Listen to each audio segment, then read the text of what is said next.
still, feel free at any time to put it in the chat, of course, and I'll try to get to it as soon as I can. Or you might have to remind me, especially if we go long on a certain question or other questions may arise, etc. We might have to look at some of the other ones first. But you can always just send it, text it. If for some reason you feel like you can't get in touch with me, you can always send it to somebody who's in your group.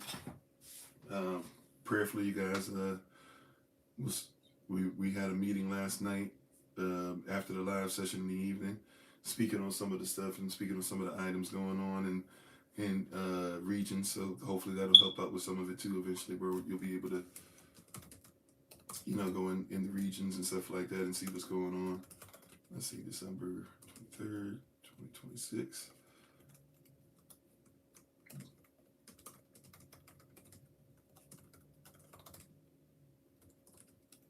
Oh shoot, I'm saying December, January 23rd.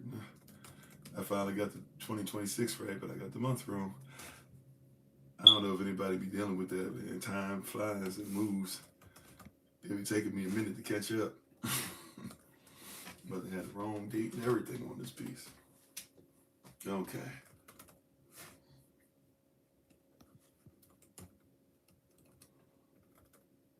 So even though we didn't get accomplished exactly what we wanted to accomplish earlier today, prayerfully you guys were at least able to get something out of it. We weren't able to get Prophet Yomi on. I'm not sure if it was signal at the time or something. We had a little bit of signal issue ourselves, so it could have been that. We're not sure, but hopefully you were able to. For those who attended or those who watched the recording or watched later on Patreon, etc., prayerfully we're able to get something out of that, and we're thankful and grateful for you guys who woke up extremely even earlier, the early rise of Bible study session with us. You could see on my face at the start of it, I had been up for about an hour 15, hour 30, something like that, or maybe, and I still was, my eyes was glossy, red, everything. All praises to the Most High, though, that we have the ability to move and to live and to have our being. Hallelujah. All praises to the Most High, yeah. So prayerfully everybody can see and hear me okay on all the different platforms. We were having a little bit of issue with signal earlier. Hold on one second. Try and see if prayerfully we can get that taken care of. So since we were having such issues with signal and everything earlier today, can everybody see and hear me okay? Yes, no, maybe so? Yes, no, maybe so. Can you hear and see me okay?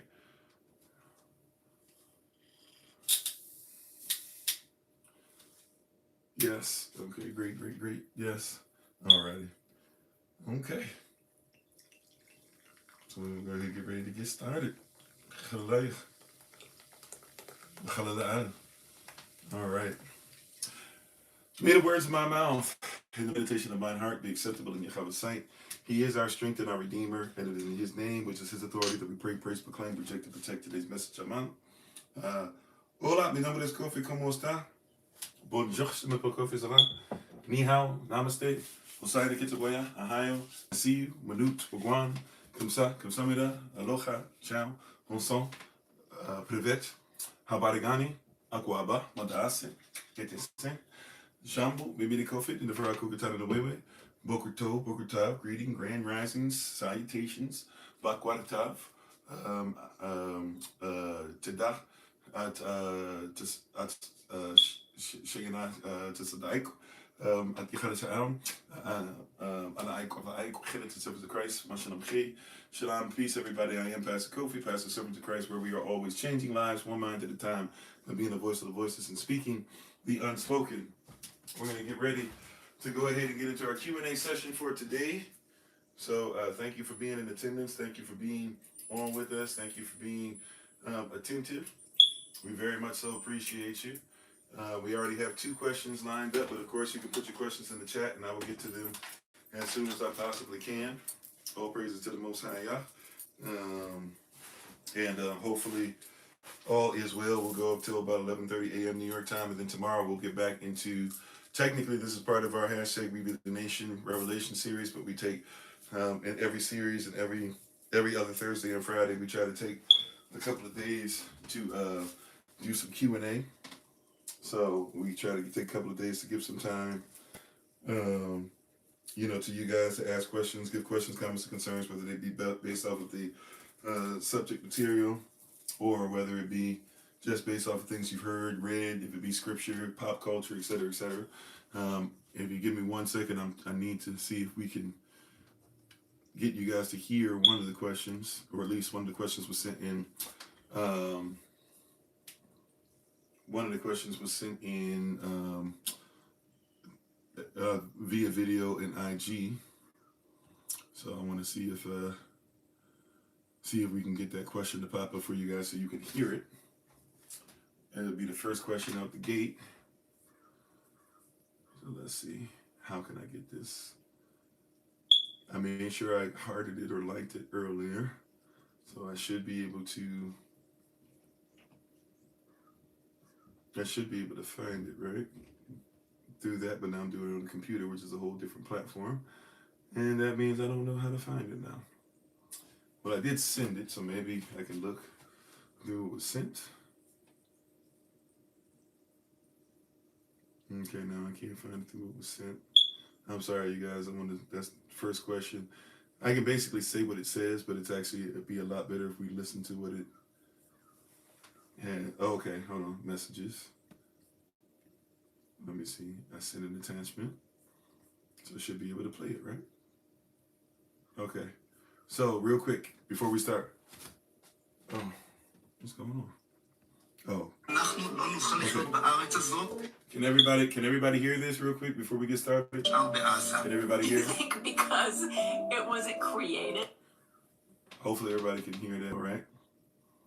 So, yep, and hopefully you guys can hear it here. That might be the only place you can't hear it, but we'll go ahead and listen to that and use that for our first question. So,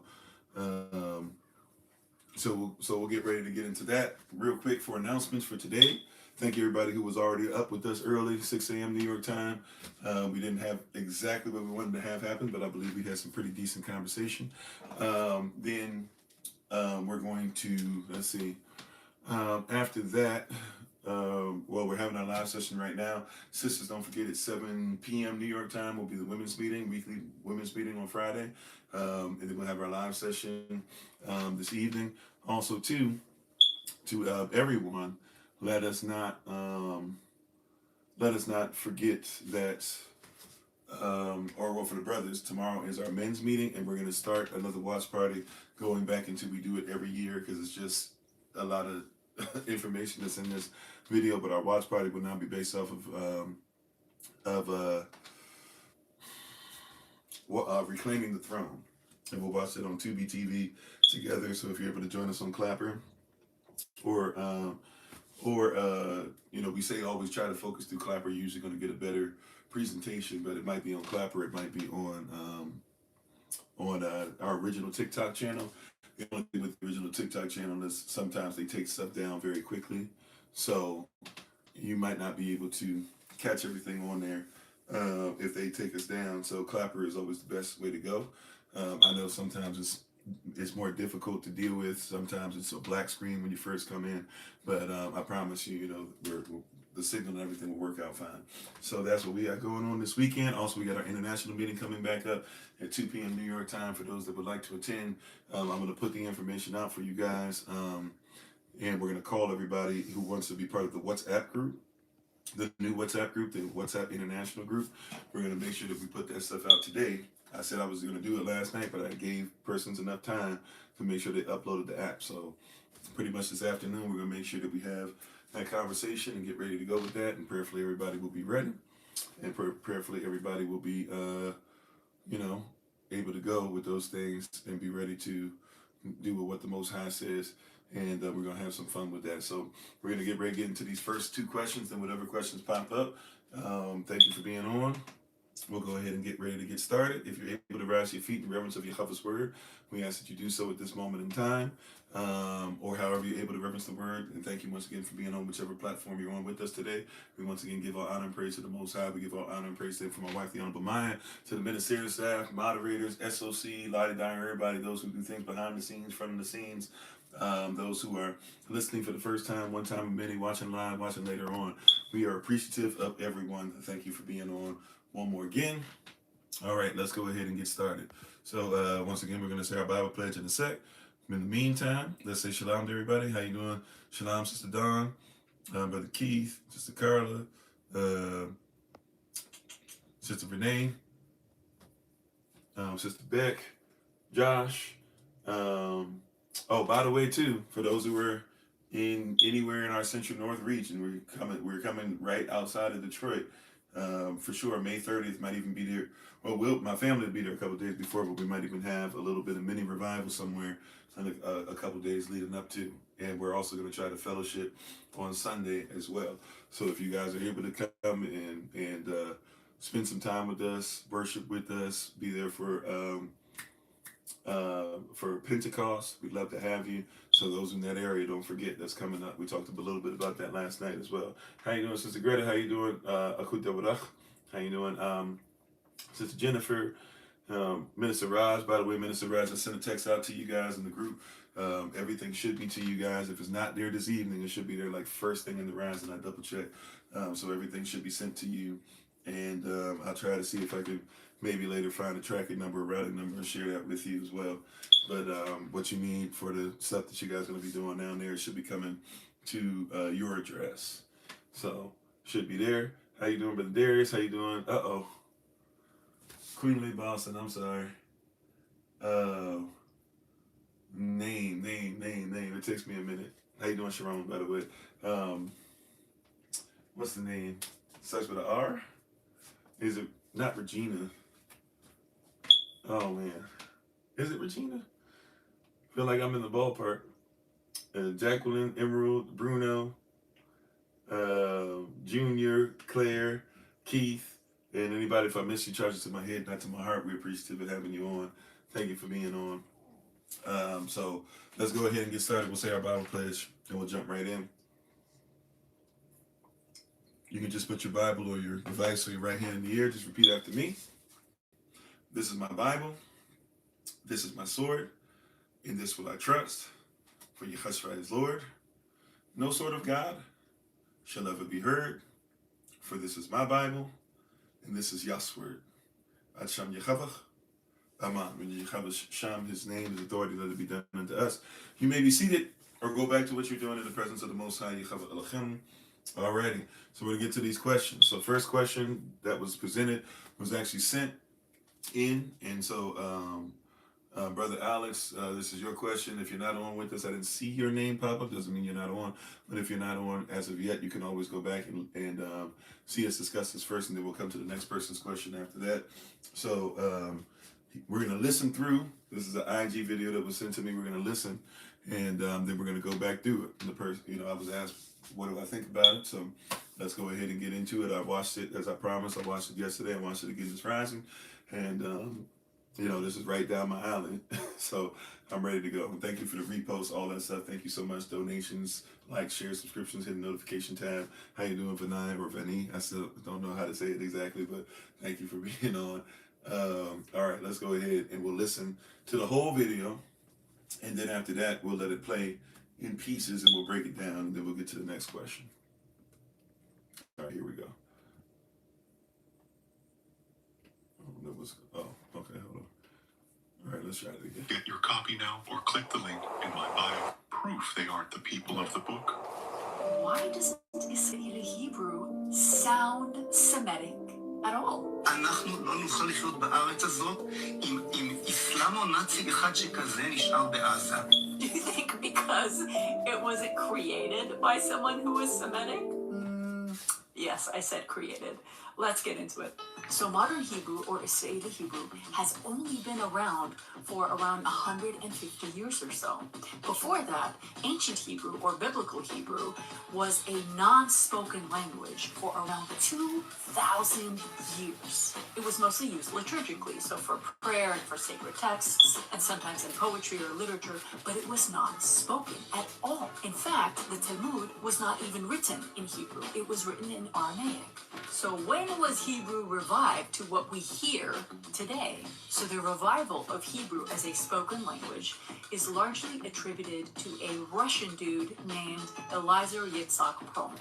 He was an Ashkenazi Jewish linguist who later changed his name to Eliezer ben Yehuda, of course, and he was obsessed with this idea of reviving Hebrew as a spoken language. Now, his native language was Yiddish, as was the language of most Central and Eastern European Jewish folks at the time. And so what he did is he took the Sephardic Jewish pronunciation, and of course he overlaid that with the European pronunciations, heavily influenced by Yiddish, Russian, Polish, and German. And so because of that, for instance, Israeli Hebrew doesn't roll their R's like Semitic languages do. So they don't say R, they say R. For instance, like Israel, right? And so that's why they sound more German, for instance, when they say hummus instead of hummus. Another example is they don't have the Semitic sound ah. Instead, they have to say ah because they don't know how to say ah.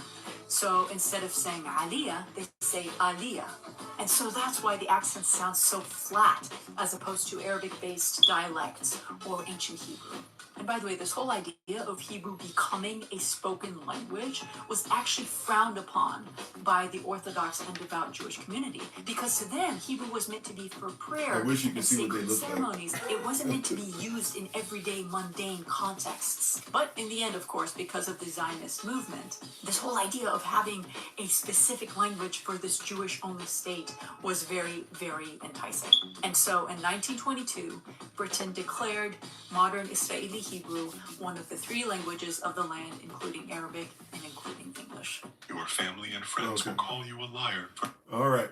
So, a lot in there, right? So we're going to break this down.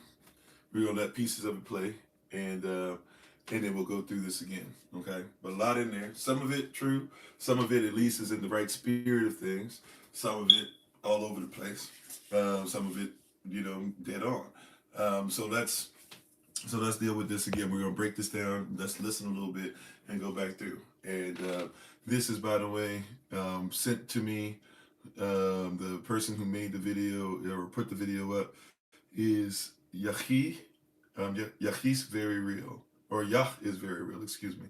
YAHISVERYREAL. All one word. Yah is very real. Excuse me. I don't know what other videos this person posted or whatever, but this is the video that was asked for us to go over, or at least was provided to me and asked about. And then I asked yesterday if it would be all right if I did this in front of everybody. Brother Alex said it would be. So that's why we're going to start with this one first. But once again, let's start from the top and read and just break it down a little bit and see what's going on. Oh, sorry. I messed up again. Dang it. Darn it. I don't know what I'm supposed to say. Sound Semitic at all. אנחנו לא נוכל לחיות בארץ הזאת עם איסלאמו-נאצי אחד שכזה נשאר בעזה. Do you think because it wasn't created by someone who was Semitic? Yes, I said created. Okay, so modern Hebrew, right? Matter of fact, she's going to say this in a little bit, but modern Hebrew has only been around 150 years. And how you doing, Marcellus? Right? That means that it's not ancient. Right? Pretty simple and plain, right? If somebody tries to argue and say, well, one of the things that we have is we have the law and we know what it is and we know what the words say, right? And we know that it's supposed to be pronounced like this or whatever. You change the pronunciation. And the persons who change the pronunciation are not Israelites. But before somebody wants to get thrown off by that, fine. We know this is not just Kofi, right? By the way, this is a so-called white woman, so not a black Hebrew Israelite, as people try to call us, as we talked about earlier this rising and the first time we were on. This is not just somebody who has to agree with everything I say or has to look like me or this and that. This is, as a matter of fact, she's probably doing this from a perspective to make sure that persons know that they shouldn't be Zionist. So that's probably her perspective, which is not a bad perspective, right? That being said, though, yeah, if you're going to say you're the people of the book and you speak the language, then we should first see, are you speaking a language that existed, right? And if the language has only existed for 150 years, right, then it can't be you're speaking the original language. Now, there's some other things that she's kind of getting off a little bit on, but so far, so we're cooking, right? Let's keep on going. Let's get into it. So modern Hebrew, or Israeli Hebrew, has only been around for around 150 years or so.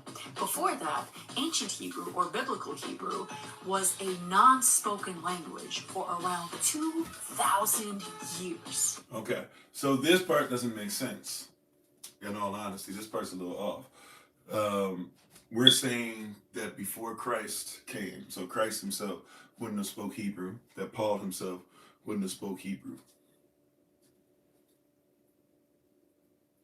Now, if she's saying a little less than, okay.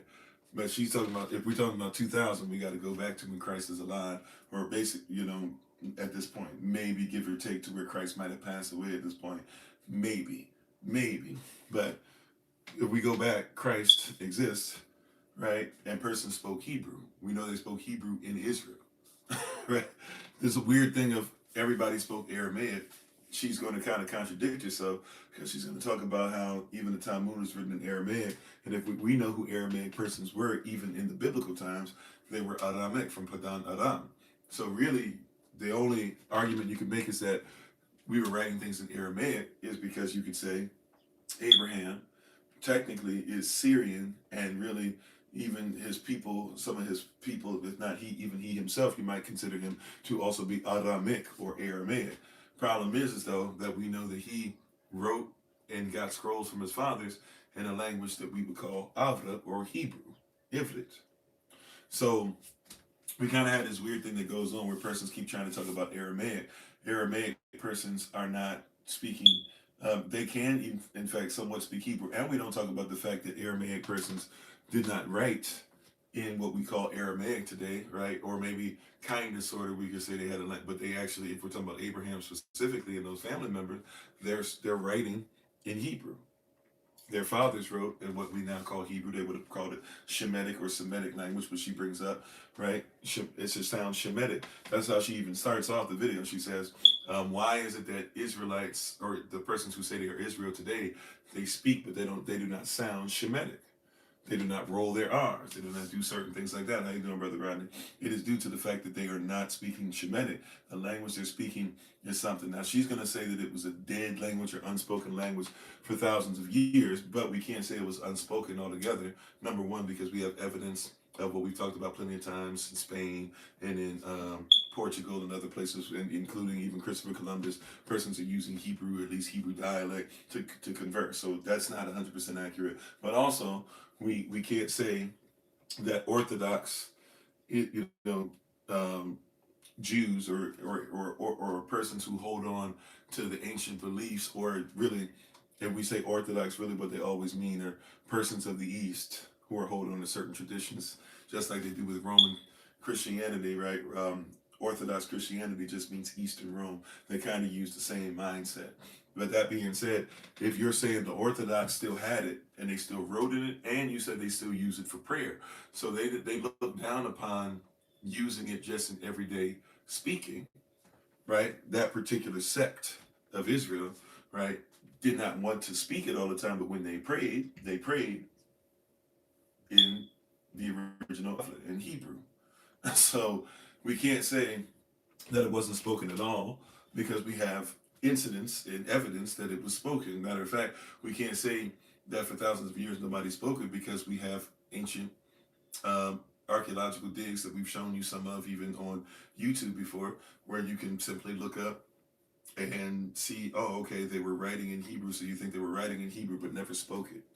Very odd, mindset, right? That doesn't make sense. How you doing, Sister Greta? If I didn't say so earlier, forgive me, right? So it doesn't make sense. But once again, at least there's some truth in this, to where, for this, we have to go back thousands of years, at least, for what these persons today who are saying that they are experts in this will consider it to be a spoken language, right? But let's continue. Let's keep on letting the video go. It was mostly used We're for prayer and for sacred texts, and sometimes in poetry or literature, but it was not spoken at all. In fact, the Talmud was not even written in Hebrew. It was... Okay, so if it's used in written language and it's used in prayer, especially in prayer, we kept it, right? There were persons who kept the language and spoke the language if they prayed in the language, right? So that part, but I guess she's saying it wasn't supposed to be spoken in everyday life. That's by a particular sect, but still, that means somebody was keeping it and keeping proper pronunciation. Now, when she says, I'm sorry, hold on one It was second. written in Aramaic. Uh-oh, I don't know how to rewind on this one. Oh well, but I don't know. I might have to let it. Sorry, I'm gonna go ahead and stall for a little bit. I gotta let it play back to where it just got off. So, um, so when somebody is speaking on these things, how you doing, Empress? We have to make it a point to recognize. Okay, well, time out. If somebody's praying in the language, bare minimum, then we know it's spoken. If we know that persons were speaking it and were calling themselves Yehudi, which is a dialect, but still using a dialect of it, then there was a speech pattern of it before the particular person she's going to bring up began to write it out and began to give you what you call modern Hebrew, right? But we see so far already a couple of things. If it's only been around since about basically the mid to late 1800s, where somebody was trying to say they want to revive it, but revived it through Yiddish and Germanic language and stuff like that, well, then we know. What's going on? How you doing, Brother Dwayne? Yeah, we should always pray, right? But so when these persons are praying, they're praying. The belief is for certain ceremonies and things like that, they would have prayed in the original Hebrew, or at least a lot closer to the original than what is used today. So that's why I tell persons, even when you get into the writing or the arguments or pronunciations, you have to actually go back and be like, okay, when did these things change? Not only where were we scattered to, but who changed it? When we're talking about Hebrew today, and even if we're changing the characters, we're still using pronunciations that are not of origin, right? We're still using a lot of stuff that's not of origin. So if we're so we have to think about that. But anyways, let me let this part play again real quick because I talked myself out of this part. Hold on a second. This movement, this whole idea of having a specific language for this Jewish-only state was very, very enticing. And so in 1922, Britain declared modern Israeli Hebrew one of the three languages of the land, including Arabic. Oh, that's not it. That's not where I was going. Okay, I'm gonna have to let it play through a little bit more to get back. But yeah, so we see all these things happening. There, we're gonna let it play through a little bit. I need to listen to it because I keep missing what I'm looking for. Sorry. Hold on one second, so we make sure we get all these pieces in. They aren't the people of the book. Why doesn't Israeli Hebrew sound Semitic at all? אנחנו לא נוכל לחיות בארץ הזאת עם איסלאמו-נאצי אחד שכזה נשאר בעזה. Do you think because it wasn't created by someone who was Semitic? Yes, I said created. Let's get into it. So modern Hebrew, or Israeli Hebrew, has only been around for around 150 years or so. Before that, ancient Hebrew, or biblical Hebrew, was a non-spoken language for around 2,000 years. It was mostly used liturgically, so for prayer and for sacred texts, and sometimes in poetry or literature, but it was not spoken at all. Once again, there's a difference between it's not spoken at all and it's not, as she would say, spoken mundanely or in everyday conversation, which once again is one sect. But that the Talmud was not even written in Hebrew. It was written in Aramaic. So we have to also catch that. That's what I was looking for. The Talmud is not written, right, in Hebrew. Is written in Aramaic, and it wasn't written until much more recently, right, in chronology. So we have to make it a point to recognize that even the Talmud is not Hebrew. It's not original. So when a lot of persons today believe the Talmud is Torah. A lot of persons don't realize Torah or Tanakh, it means guide, it means instruction, right? It means doctrine, it means law, it means word. So, or synonymous with word. So when we hear Torah, or when we say Torah or we say doctrine, they believe their doctrine has to be Talmud. Some try to mix the two together, but the two don't go together because the Talmud does not support what we now today will call the Bible. Which it reminds you of Zena. Oh, you're reading them and singing them. They should be sung, not read. Something like that, right? In that ballpark. I don't recall that particular. I used to watch that all the time, but I don't recall that particular episode. I used to watch when I was a child, right? But that used to come after right after Hercules or whatever. They used to come on when you only have so many options to watch. But yeah, so we have these different things that pop up and these different things that come into being, right? Okay, Yehoshua is the Messiah. Christ is our Messiah. What is it? I don't know. I don't understand. Cool. All right. But that being said, so when we get to this place, persons, even when they talk about the Talmud, and they'll use the Talmud as a reference point as to who the chosen people are, the Talmud was not written by the chosen people. It's not written in the language. Christ himself tells us that until heaven and earth passes away, our Messiah, until heaven and earth passes away, should not one jot or tittle, which breaks down to the most minuscule measurements, or even the way that this word is written, it should not change in any way. Right? So if somebody's changing or presenting something different, that's why we always say you got to go back to the origin. We must study to get back to the origin of things and recognize what the culture was from the jump. Okay? So let's keep on going.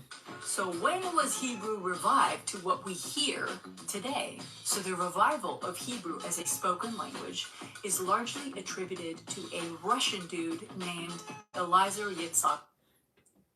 Okay, so there's a Russian guy, not an Israelite, a Russian guy. Now somebody might say maybe he wanted to keep commands, laws, principles, stuff like that, but if they're dealing with Talmud and stuff, we wouldn't say they're part of the nation, right? So it's a Russian guy,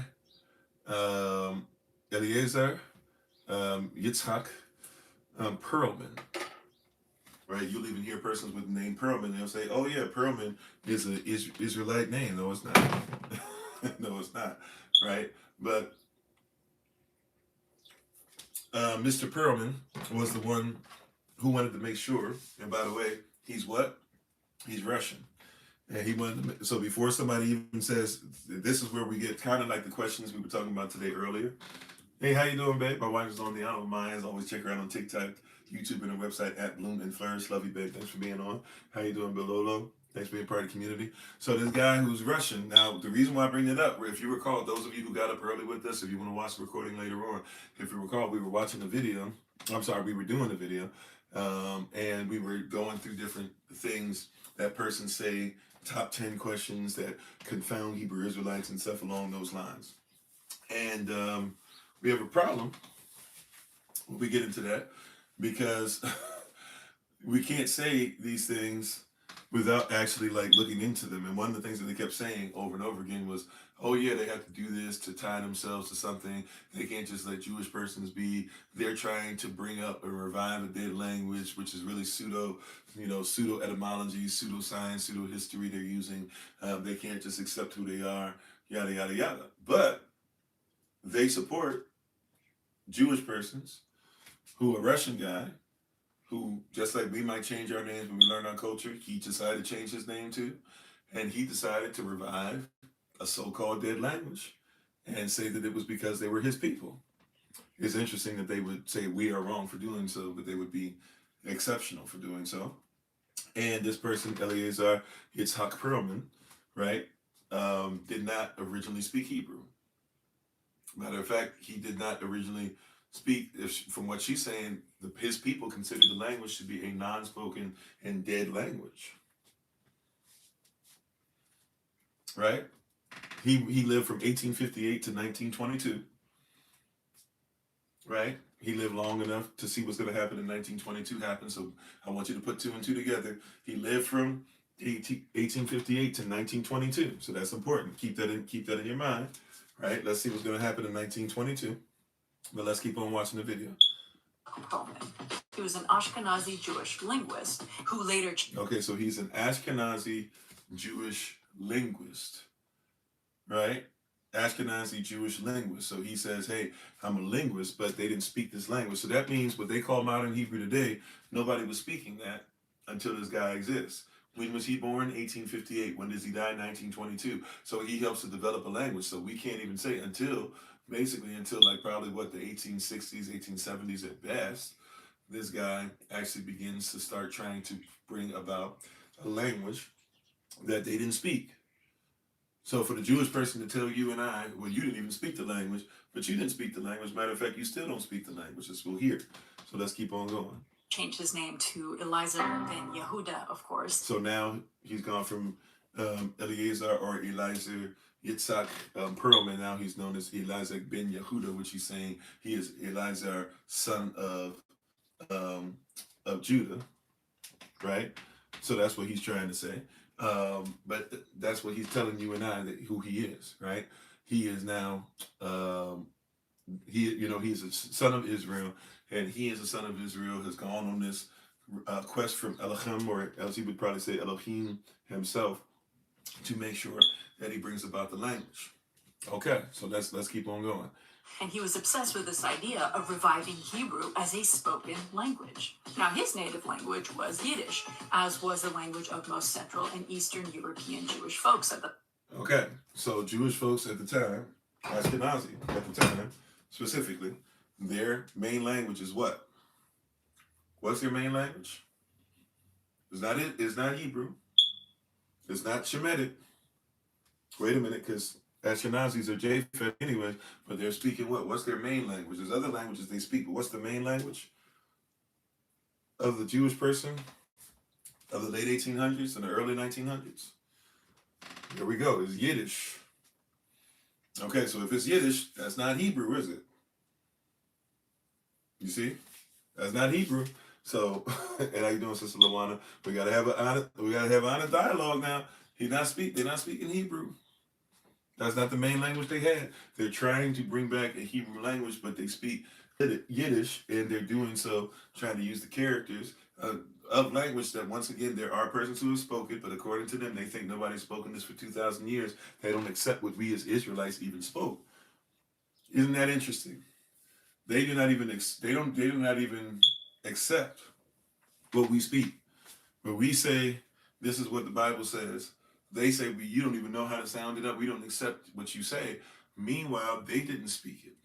Meanwhile, they're going off of Talmud, right? Which is just recently written as well. So we got a problem. Let's keep going though. time. And so what he did is he took the Sephardic Jewish pronunciation, and of course he overlaid that with the European pronunciations. So he took the Sephardic Jewish pronunciation and overlaid it. Now, why is that important, that this word Sephardic? Who is Sephardic? There's Ashkenazi, there's Khazarian, and then there's Sephardic. Who are known as Sephardic Jews? See, so we have a problem here, because persons say that nobody spoke the language, but who are Sephardic? Who are Sephardic Jews? If you hear this term, do you know? Right, they're Shemitic, they're actual Shemites, they're actually Israel.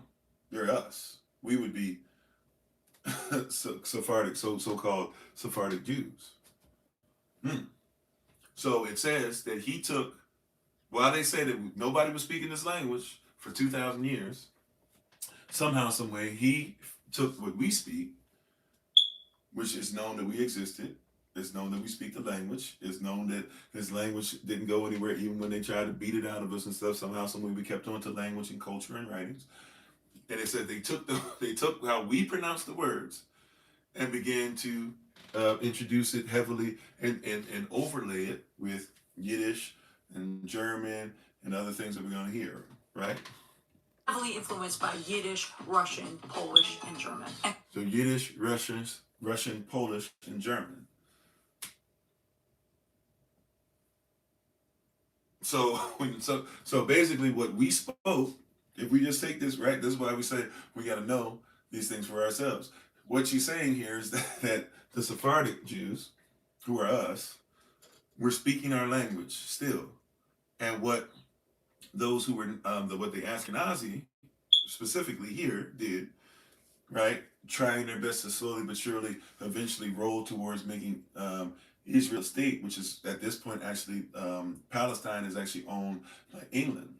It's an English colony. So they're trying their best, right, as they're going to make a play and eventually be able to do, with the help of the Rothschilds, buy Israel and make it a so-called Jewish state. They're coming up with a language. They're taking what we speak, saying, oh, no, that's not enough. We need to make it something that's ours. They appropriate it. They revamp it. They add Yiddish, Russian, Polish, and Germanic, to say the least. There's others as well, but they add at least those four to it. And they say, oh, this is how you actually speak proper Hebrew, which they call modern Hebrew. But if it's been modernized, And right, it means you see the mental gymnastics. We have to say that even though the Sephardics speak it, and we're going to take it from them, somehow, some way, it did not exist. You see what I'm saying? You see the mental gymnastics one must do to make this stuff work. It doesn't make sense. Okay, but let's keep on going. So because of that, for instance, Israeli Hebrew doesn't roll their R's like Semitic languages do. So they don't say ra, they say ra. Right, which is something that we talk about all the time, right? Resh or rash. They would say resh. We say rash. Right? Why do we say rash? Because rash is Shemitic or Semitic. So if we're going to speak Semitically, we should speak Semitically, because before it was the language of Hebrew, it was the language of Shem. So if Shem therefore would have rolled his R's, then we roll our R's. If Shem would have said not just but even from the back of the throat, then we need to be able to do that as well. We need to think about these different things, because different things, different sounds, they bring about different culture, different mindsets, different pronunciation, even different connotation. And now we have a problem when the connotation gets off, right? It doesn't, and the denotation begins to change, because the characters have to be changed to be able to modernize something that's not supposed to be changed. For instance, like Israel, right? And so that's why they sound more German, for instance, when they say hummus instead of hummus. Another example is they don't have the Semitic sound ah. Instead, they have to say ah, because they don't know how to say ah. So that's another thing. So a lot of persons, when they say ah, when you're speaking ah, or you're saying, you're even trying to say, ah, there are times you should actually be saying ha, ha, ha, instead of ah, right? But they didn't, that's not something that they do that well. So in Germanic language, they might say, but it's more like instead of, those are different tones, there's different frequencies, those are different sounds. Right, exactly. Think they're different frequencies, right? So they're different tones, different sounds. So you have to be able to do those things and learn those things over time. Right, there's a reason why. So that's why I'm very big on, like, I get there's dialects and stuff, but also when somebody says, where are you getting this from? You're not getting it. I'm telling you, I promise. I've done some study, I've done some research, I've done some travel, I've worked on it, even if it's been me talking to myself sometimes, or really with the help of Holy Spirit, but also having sometimes groups where we try to talk to each other and speak as well, which we're going to do a lot more of. We've been doing a lot more of even with our international meeting. But it's very important that we hold on to some of those principles and recognize that those things are the original. We're listening to everybody else about the things that aren't of origin, but we wrestle not against flesh and blood, but against the origins of these things. Instead of saying aliyah, they say aliyah. And so that's why the accent sounds so... Right? So she was saying there, even though it shouldn't be aliyah anyway, she should be more like alayach, right? But they don't say, she said they don't say aliyah, they say aliyah.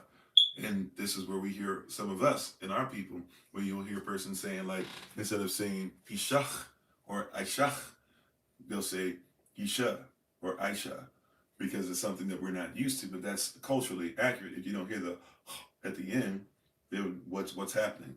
If I do not hear that at the end of the word, then I'm not aware, or right, as far as the way we speak, I wouldn't know that there's I would think that you're not spelling it right in your head, or sorry, excuse me, we don't do spells, but you are not writing it out properly in your head, because if I don't hear that at the end, then that means that there's no or what we call in modern Hebrew hey.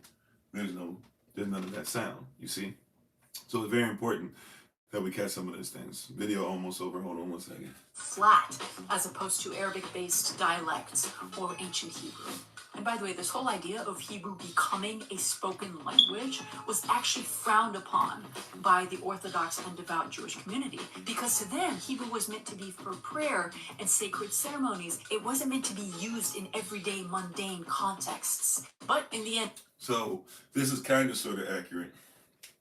The Sephardic, if you see the picture of them, you will see clearly the Sephardic Jews. They look like us, basically. And you can't see it right now in the video. If you want me to share the link with you or tell you the video, and then once again, it's on the page on IG. The person's name is Yah is Very Real. YAHISVERYREAL. All one word. How you doing, Sister Shima? Yah is very real. Now, it's important that we catch what's going on here. So it's important that we catch what's going on, because she's saying once again, oh yeah, Sephardic persons didn't want that, and that's kind of true, because just like in Western Africa, the person said we had no writing, you couldn't find any evidence, we didn't have any historical documents, but then come to find out that we actually did. We've been showing more of it, but we're making sure the families that have always protected it, they continue to protect it. We did not want certain things going into the hands of our oppressors, since they were misusing it. So the Sephardic Jews, Yehudah, the Yehudi, us, we had made a decision. We weren't just going to have this stuff be out there for everybody, right? Especially at that time. But we also, because we didn't want persons to get rid of the culture, as we see they're just trying to do now. So what do? You hold those things close to the vest, you hide it, you keep certain words there. Maybe you say things in prayer and stuff, or have it written down, knowing that the average person is not going to be looking for this stuff anyways. Right? So even persons who say they believe what you believe, or trying to come into it, they don't have the knowledge and stuff that you really do. And so you just kind of have it in prayer. Maybe you say it within inner circle, but yeah, you're not using it around everybody else, going to the market, stuff like that, because you do not want everybody to know, know your language. Believe it or not, there are persons that still do this to this day. You say, can we conclude then that they didn't speak it because they were Yeah, that too, right? Exactly. So we on the same wavelength, right? So yeah, so that's a big piece of it as well. And of course, because of the Zionist movement, this whole idea of having a specific language for this Jewish-only state was very, very enticing. And so in 1922, Britain declared modern Israeli Hebrew one of the 3 languages of the land, including Arabic and including English. Okay, so including English, including Arabic, because those are conquerors who had been there most recently. And then they also said we'll include Hebrew, which was modern Hebrew, and they did this in 1922. Now do the math. Let the math for a second. You got a guy who was born in 1858 and dies in 1922. His life's work is trying to make sure that the Jewish state that eventually is going to exist, and these persons who are trying to say that they are the real Israelites, even though they're Ashkenazi, right? They're going to take from the Sephardic, but they're not going to credit the Sephardic, right? And they're going to change what the Sephardic say, and they're going to make it something that's their own, so that they can have this pride in saying that we are, in fact, the Israelites, right?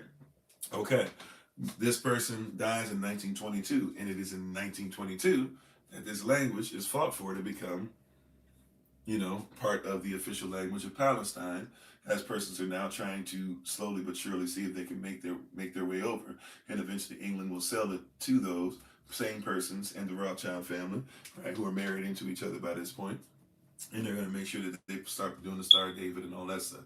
Now, so what happens in 1922? The guy dies. And in 1922, now the language is all of a sudden a thing. That means they celebrated this guy's life work, and kind of just like they do now, hey, we'll give them Juneteenth. It's like, okay, fine. These persons, they sweating us, and this guy been working, and now he died, and now they really like, we need this language, and so we'll give it to him. So they basically made it official because of the guy's life work. Just do the math. He dies the same year that all of a sudden is put into act. So excellent video and question by Brother Alex. If you weren't on today to see it, hopefully you see it live. It's the very first question we went over today. So prayerfully you'll get that. If you come on later on, I will try to direct you to that. And hopefully you guys learned a little something and saw it from a whole different perspective. Somebody who's not carrying our belief systems, right? Somebody who's purely doing this to be anti-Zionist, which once again isn't necessarily a bad thing, but just want to show you this. All right. So now that we got that out the way, next question. It is Q&A day, by the way, so I will try my best to get to as many questions that come up on the screen as possible. If I happen to miss your question, or we need to go back to it, whatever the case might be, we can feel free to go ahead and do so. And thank you for being on today. So the next question up basically was, I might be forgetting exactly how it's asked. I believe it's something along the lines of, if we do Christians are they simply unaware of who it is that they worship, or are Christians purposefully worshiping a deity or a spirit that shouldn't, that they know is not the same as who we claim to worship? I'm going to say it again, just to make sure I got it right in my head. Do Christians, are they just simply what we would call ignorant of who the Most High is, and they actually believe they're worshiping who we worship? Or are Christians purposefully worshiping a spirit, a deity, a God, etc., that they know is not the same? And not to get out of the question, but for real, is both. The answer is both. So there are Christians, just like the person who came on earlier and was like, Isaiah 53 proves that Jesus is God or Lord. And it's like, well, his name's not Jesus, but yeah, we believe Yahshua is the Son. Matter of fact, a better place would be Isaiah chapter 9. Right? Isaiah chapter 9, verses 6 and 7 kind of sums it up. If you're going to talk about Isaiah, and then we should go to Isaiah 53 to talk about who shall believe our report. Right? It's Israel who's going to make sure who the seed the promise comes out of. So, we have no problem with that. But there are a lot of persons who believe that when they hear about Jesus, which is half man, half Zeus, it's a nickname given, but nonetheless, in their walk they might still be there with Jesus, or they believe that the Messiah is in fact that they're worshiping him, but they've been taught bad things. They've been taught things like, grace means unmerited favor, so I don't have to follow the law. And if you show them, like Christ says several times just in the Sermon on the Mount alone, how you should follow the law, they don't want to hear that. Or how they'll say, how you can eat whatever you want, but Christ didn't tell Peter in the book of Acts that he had to eat food that was heathen. Right, we actually know that right after the dream that Peter has, he realized that he was going to talk to somebody who wasn't an Israelite and should still preach the word, and that this person could receive the Holy Spirit, which, by the way, was just simply a reiteration for Peter, because Peter should have already had this knowledge because he was there at Pentecost. Right? So Peter had to have it reiterated unto him again, like, hey, bro, this is what it's been, but there are persons who legit may be getting things out of pocket as far as scripture is concerned. They might have the wrong sept, and therefore the wrong concept, because their precept is way off.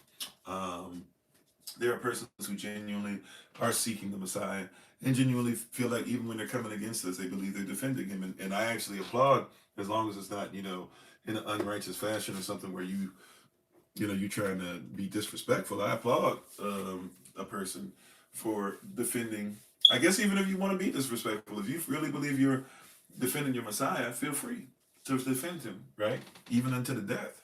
So if that's what we should be at, if we should live like that, I have no problem with it. I think sometimes it's done, not just by them, but by some of our own too, who be out there yelling and fussing and cussing, and automatically come with this thing thinking like disrespect is gonna get somebody to listen to you, rather than, like I've been getting into this interesting deep rabbit hole. There was a sister who was prior to her conversion, she was Muslim, and through her studying Quran and actually going through proper study technique, was able to see some fallacies with it or whatever. And so she's been she's kind of got me going through this rabbit hole now, where I've been looking at all these different videos on what haram and jihad and all this stuff actually is, and why we have such an issue, and where we're getting away from, and certain stories that we know we should read, and why do we just deny this, and even some things that persons who swear that they believe in the Bible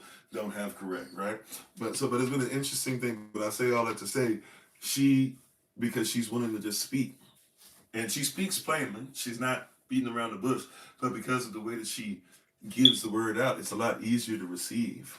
It's a lot easier to hear from her than it is a lot of these persons who I've been going down the rabbit hole, and they're great apologists and they can argue, but boy, is it difficult. And I'm not just talking about Hebrew Israelites. I'm talking about even Christians who will say like glory to Jesus and all that.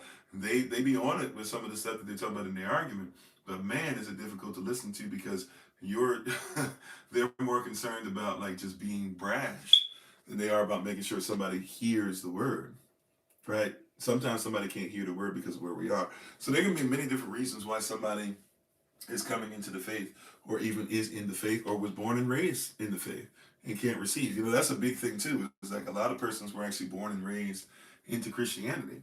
And we forget that if you're born and raised into it, it's like I was born and raised into being a Jehovah's Witness. And I left, relatively early. I left basically my teenage years. Not sure if it was preteen. I'm pretty sure it was my early teenage years. And that was a huge thing, because, you get they don't call it this, but you get excommunicated. And friends and family that you grew up with, and you really didn't hang out with anybody else. You didn't do any Christmas. You didn't do any other holidays like that, you know, especially, or maybe you can get away with some, but you didn't do Christmas, things like that. By the way, for example, even with Jehovah's Witnesses, they used to do Christmas. A lot of persons don't know that. Eventually, they stopped under Russell. They did Christmas. The next one up, Rutherford, they stopped doing Christmas. You say, yeah, a friend of yours got excommunicated. How you doing, Brother Alex? I'm not sure if you were on. If you go to YouTube later, we just answered your question. You were the first question up.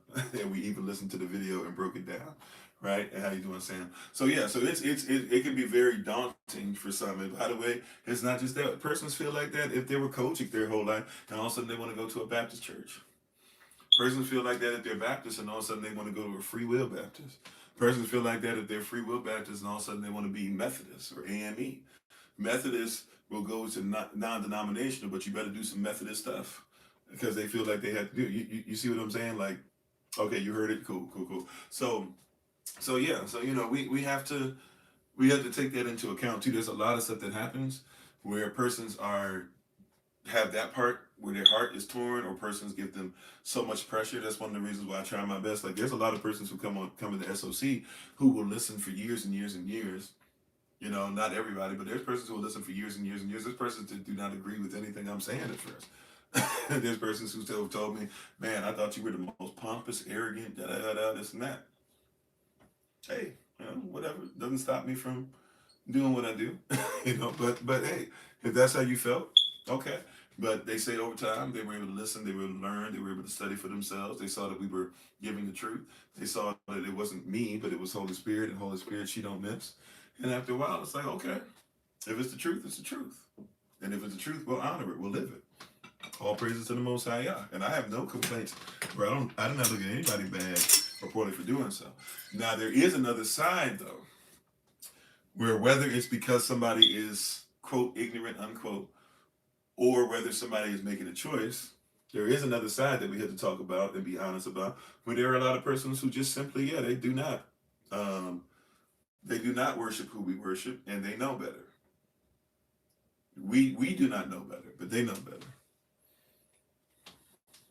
Right? Yeah, feelings may change, but the truth doesn't. We still acknowledge feelings. I don't do facts over feelings. I do facts over feelings in the sense that I'm going to give you the fact, but I also recognize you will feel a certain way. That's why I try my best, as Paul said, to be all things to all people. He didn't mean change it up. And he's like, hey, I'll try my best to be influential. I'll try my best to learn a little bit of this language, or I will try my best to speak this way, or I will try my best to use ebonics when necessary. I will try my best to put a little accent on this and that or whatever. I'll try my best to explain things in different ways, right? Because there are different places that persons are coming from. You said your dad raised, I didn't know. Or maybe we did talk about that. That was a while ago, I think we talked about that. But he raised you Jehovah's Witness. You didn't celebrate Christmas when you were little? Yeah. So there's some things. So now, as an example, let's just keep it in a Jehovah's Witness dialogue real quick. Or the example. How you doing? Is it God's a good one? Thanks for being part of the community. So let's deal with the Jehovah's Witness piece. How many of you are aware that although Charles Taze Russell was very big on you got to listen to him before anything else, but he was very much so allowing of different things. They had Bible study. It wasn't quite what you think of. You know, Rutherford is the person that got you to a place where you think you must do this or else you'll be kicked out. You could have different belief systems when Charles Taze Russell started and still come to Bible study. They had multiple Bible studies, and they had one big Bible study. They didn't do Kingdom Hall yet, any of that. And you could have different beliefs. So much so that if you do a little research, you'll discover that what Charles Taze Russell started using to say the end of the world was coming was the pyramids. Right? So when I say that there are persons, they might be ignorant to it, but sometimes they're not. Charles Taze Russell does not believe what you believe. He knows he does not believe what you believe, right? And he put it out there. Give credit. He was honest and forthright. Over time, persons have said, forget about, like, if you talk to a person who's Jehovah's Witness on the street, and you begin by saying, hey, before we start talking about being a Jehovah's Witness, can we talk about the fact that you guys were Russellites? Or you follow Charles Taze Russell, and that you still have his insight to the scriptures and stuff like that? They will be like, why does that even matter? What do you mean, why does that matter? It's very important. Right? We got to start there. It's a half truth. Come on, bold servant, and a half truth is a whole lot, right? So they'll tell you, like, if you just simply like say something they're aware of. Some of them are aware of it. Some of them are not. They do not really bring him up because he kind of goes against everything they stand for now. But he's the foundation, right? Charles Taze Russell, for example, he. So if you talk to Jehovah's Witness, whether they know this or not, some know this. They just don't want to admit it to you, right? But watch this. Charles Taze Russell basically believed in the pyramids and that the pyramids should be used for eschatology. He went to Kemet, or modern Egypt. He went to Egypt, and he went to, I believe it was the Pyramid of Giza or Gaza. I'm not sure which one, to be honest. I think it's Giza. And he went there, and he went inside, and he measured some of the halls, some of the passageways, and then took these measurements and came up with a mathematical equation. It doesn't make sense to me, so I don't really know how to tell you how it works, but it came up with a mathematical equation based off the hallways of the pyramids that Christ will return on a certain date. So when you start seeing Charles Taze Russell said Christ is coming back 18 this day, or 18 this day, or 19 this way, or 1914, or 1918, or all this stuff, and they keep saying over and over again that Christ is going to come back. And then they have to start changing it up and saying, okay, well, he didn't come back physically, but he came back spiritually. So he's back, but you just can't see him. He's invisible, right? But that doesn't work, because then the earth is supposed to be different and all that stuff, right? So they had to keep changing stuff up. That comes from Charles Taze Russell's belief that the pyramids, therefore you talk about netures and things that were built for men to become gods. His belief system is that you have to look at them and look at what they built and look at that society, and somehow, some way, a belief system that's not biblical now somehow gets mixed. And so every time they were wrong about the date, they would push it back and they would say, oh, you know what, we got to do new math on the hallways. That was how Charles Taze Russell did it over and over and over again. So you have to look at that. So there are persons who will cover that up, or persons who just do not know that, but they'll cover that up, and they won't teach persons, hey, the reason why we even started saying Christ was coming back and that we knew the date, even though the Bible says no man knows the day nor hour. The reason we started, what we used to get to a conclusion of a date, or conclude on a date and give it to you guys, that we've continued to be wrong on every single time. Whether we're talking about 1975, we're talking about 1999, whether we're talking 2000, they were on the 2012. Remember, everybody in 2012, you were on that train. Whether you're talking about 2020, that was supposed to be the date, and 2022 was supposed to be another day, right? All those movies started coming out about all these dates, and based off the Mayan calendar now, and this and that, and how everything was going to end. They got to something that the Bible tells us specifically what we must do, but we still don't know the date or the hour. We already know what we're supposed to do to allow Christ to do what he's supposed to do, which is to make sure that this word is supposed to be used to evangelize. This particular word, the righteous word, is supposed to be used across the world. But nobody knows the day nor the hour. But that's also referring to what? Nobody knows the day nor the hour, because the only one that would know it is the Father and Son, because it's a marital scripture, right? Where the son wants his father and his mother and soon to be mother-in-law and father-in-law have agreed on terms for the marriage of their children, and the children have agreed to be with each other.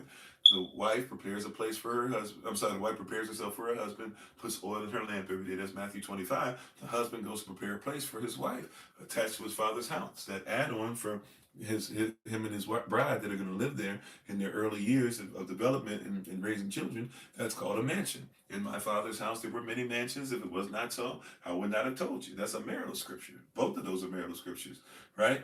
John 14, Matthew 25. John 14, Matthew 25. So when we're speaking on this stuff, that's, no man knows the day nor the hour, but we're supposed to be putting oil in our lamp, and part of the process is, in fact, right before Matthew 25, Matthew 24. Make sure that you don't fall for the okie doke as far as earthquakes, as far as the change in the seasons, as far as wars or rumors of wars, as far as persons coming back and saying they're Christ. Do not fall for any of those things. What you need to make sure that you are doing is making sure that the particular word of Yah is preached throughout all the world, and you're making sure it is this particular word. You do that on your end, right? That's putting oil in your lamp. He'll make sure he's building a mansion and prepares when he comes back to make sure that he takes his bride out of harm's way. That's how that works, right? But that's not what many persons are taught. So right there, so that's an example of Jehovah's Witnesses, where we actually know you guys don't really believe what you're telling everybody, but you're going to say that we should live by what you're preaching. Go to Mormons. We talked about Mormons in the Book of Mormon. They're supposed to be Christian like everybody else. Okay. Well, the Mormons believe that Elohim is not the only wise and true living Elohim. They believe that Elohim was a humanoid alien that came from another planet. He was faithful to specific laws and creeds and stuff. And because of that, he was able to obtain what today you might call godhood. And therefore, since he obtained godhood, he also was given not just 40 virgins, he was given basically, I don't know if there's a number on it, he was given limitless virgins to have nothing but sex with and to get them pregnant over and over again, and they might carry his spirit babies. All of his spirit babies basically are gods within themselves, but they are lesser gods. Two of these gods, as Jesus Christ, the Mormon Jesus, and as the Satan. Both of them are supposed to be gods. They had a fight. If you were fought with the Satan and lost, right? He still was able, even after he lost, he was able to keep fallen angels with him, right? And they didn't get a body. The Mormon Jesus, he won, and he was able to go ahead and come to earth and have real babies with Mary, Martha, and Mary Magdalene. That's what they believe, right? And then he was able to come over to the United States of America, and he was able to teach the white Native Americans, who are the better ones, and the dark skinned, the black Native Americans, who are not white and delightsome. And the white ones ended up losing, but somehow, some way, their lineage kept on going. And Joseph Smith was able to, who was supposed to be a direct descendant of Christ, he was able to come and reestablish what should have been established in the Americas. That's why a lot of you think that Israel and all that is over in the Americas, because that's what the Mormons did in the Utah Territory. Joseph Smith, Brigham Young, all those persons, right? This is a different spirit. It's a different God. You see what I'm saying? That's their belief system, right? So when a Mormon comes to you and talks about Jesus Christ, they're talking about the Mormon Jesus. That's why they even call him the Mormon Jesus. He's not the same as your Jesus. And the men are hoping to become Elohims and Mormon Jesuses themselves. As far as if they do certain things, they'll get a whole bunch of women who would do nothing but be their sex slaves and have sex all the time and take care of their babies and be happy for eternity. And they'll maybe get their own planet near their own star, and they'll be able to do whatever they want to make sure that they continue the process. Right? Do they believe what you believe? Even if we're just talking about the difference of names, they're not saying Yehashua, they're not saying Yeshua, they're saying that JC thing. Do they believe what we believe? No. Right? Now, if you present this to a Mormon, they'll get irritated and frustrated with you because they want to just be like, oh, no, why don't you love Jesus? Why don't you love, no. Like, I've had this happen. I had a guy a couple of times show up at doors, and I begin to talk to, especially the young cats. And usually, to be honest, it's young cats that look like me, because I'm not in the Mormon stuff. I'm not white and delightsome, so I'm not supposed to have no say. But it's usually young cats a couple of them tried to fight me before. One of them kind of ran up on me a little bit, but then he realized there was a little bit of height differences, so he took his time. And I was like, bro, before you go into all that, I don't think you want this work. Anyways, I don't think you're ready for me. That being said, because he's a teenager, right? I was like, I don't think you're ready for this. Right, but that being said, I was just being honest with him. Don't mean I would have won. I'm just saying you're not coming up on no grown man, and thinking that we just gonna take a whooping off no team. You know what I'm saying? But that being said, I gotta let him know, right? But then he calmed down, and then I just was telling him, I was like, all this stuff, you're getting mad, but I was like, ask your boy, and his dude was like, actually, he's telling the truth. He's telling the truth about that. He's telling the truth. He ain't even know. And I was like, yeah, you don't know that you're not white and delightsome. You're not even supposed to be able to become a god. You know that, right? I don't care what baptism you went through. You'll never be, in their religion, you'll never be white enough. He got upset. But it's not my teaching. You know what I'm saying? Like, you say you believe this. Okay, you're mad at me. Like we were talking about last night, you need to have the hope of what you believe. You're mad at me because you can't just come to me and get me to pretend. Like, I know it wasn't until the late 1990s that y'all actually allowed so-called black persons to go into certain places in Mormon temples. I know this. I know this because I told that when I was a teenager in the late '90s. I told that to somebody who was I told that to somebody who was Asian, and a black dude showed up, and the black dude didn't like what I was saying and almost came at me when I was a teenager, and he was an adult because they don't know, right? They have no clue. They just like, oh no, everything's fine. You know, you got people, even a lot of y'all might not notice what's her face is, or at least she used to be. I don't know. She was married to one, and she was doing, basically gospel, urban gospel services for them in Hawaii. Gladys Knight. She at least she was back in '06, '05, '06, whenever that was. That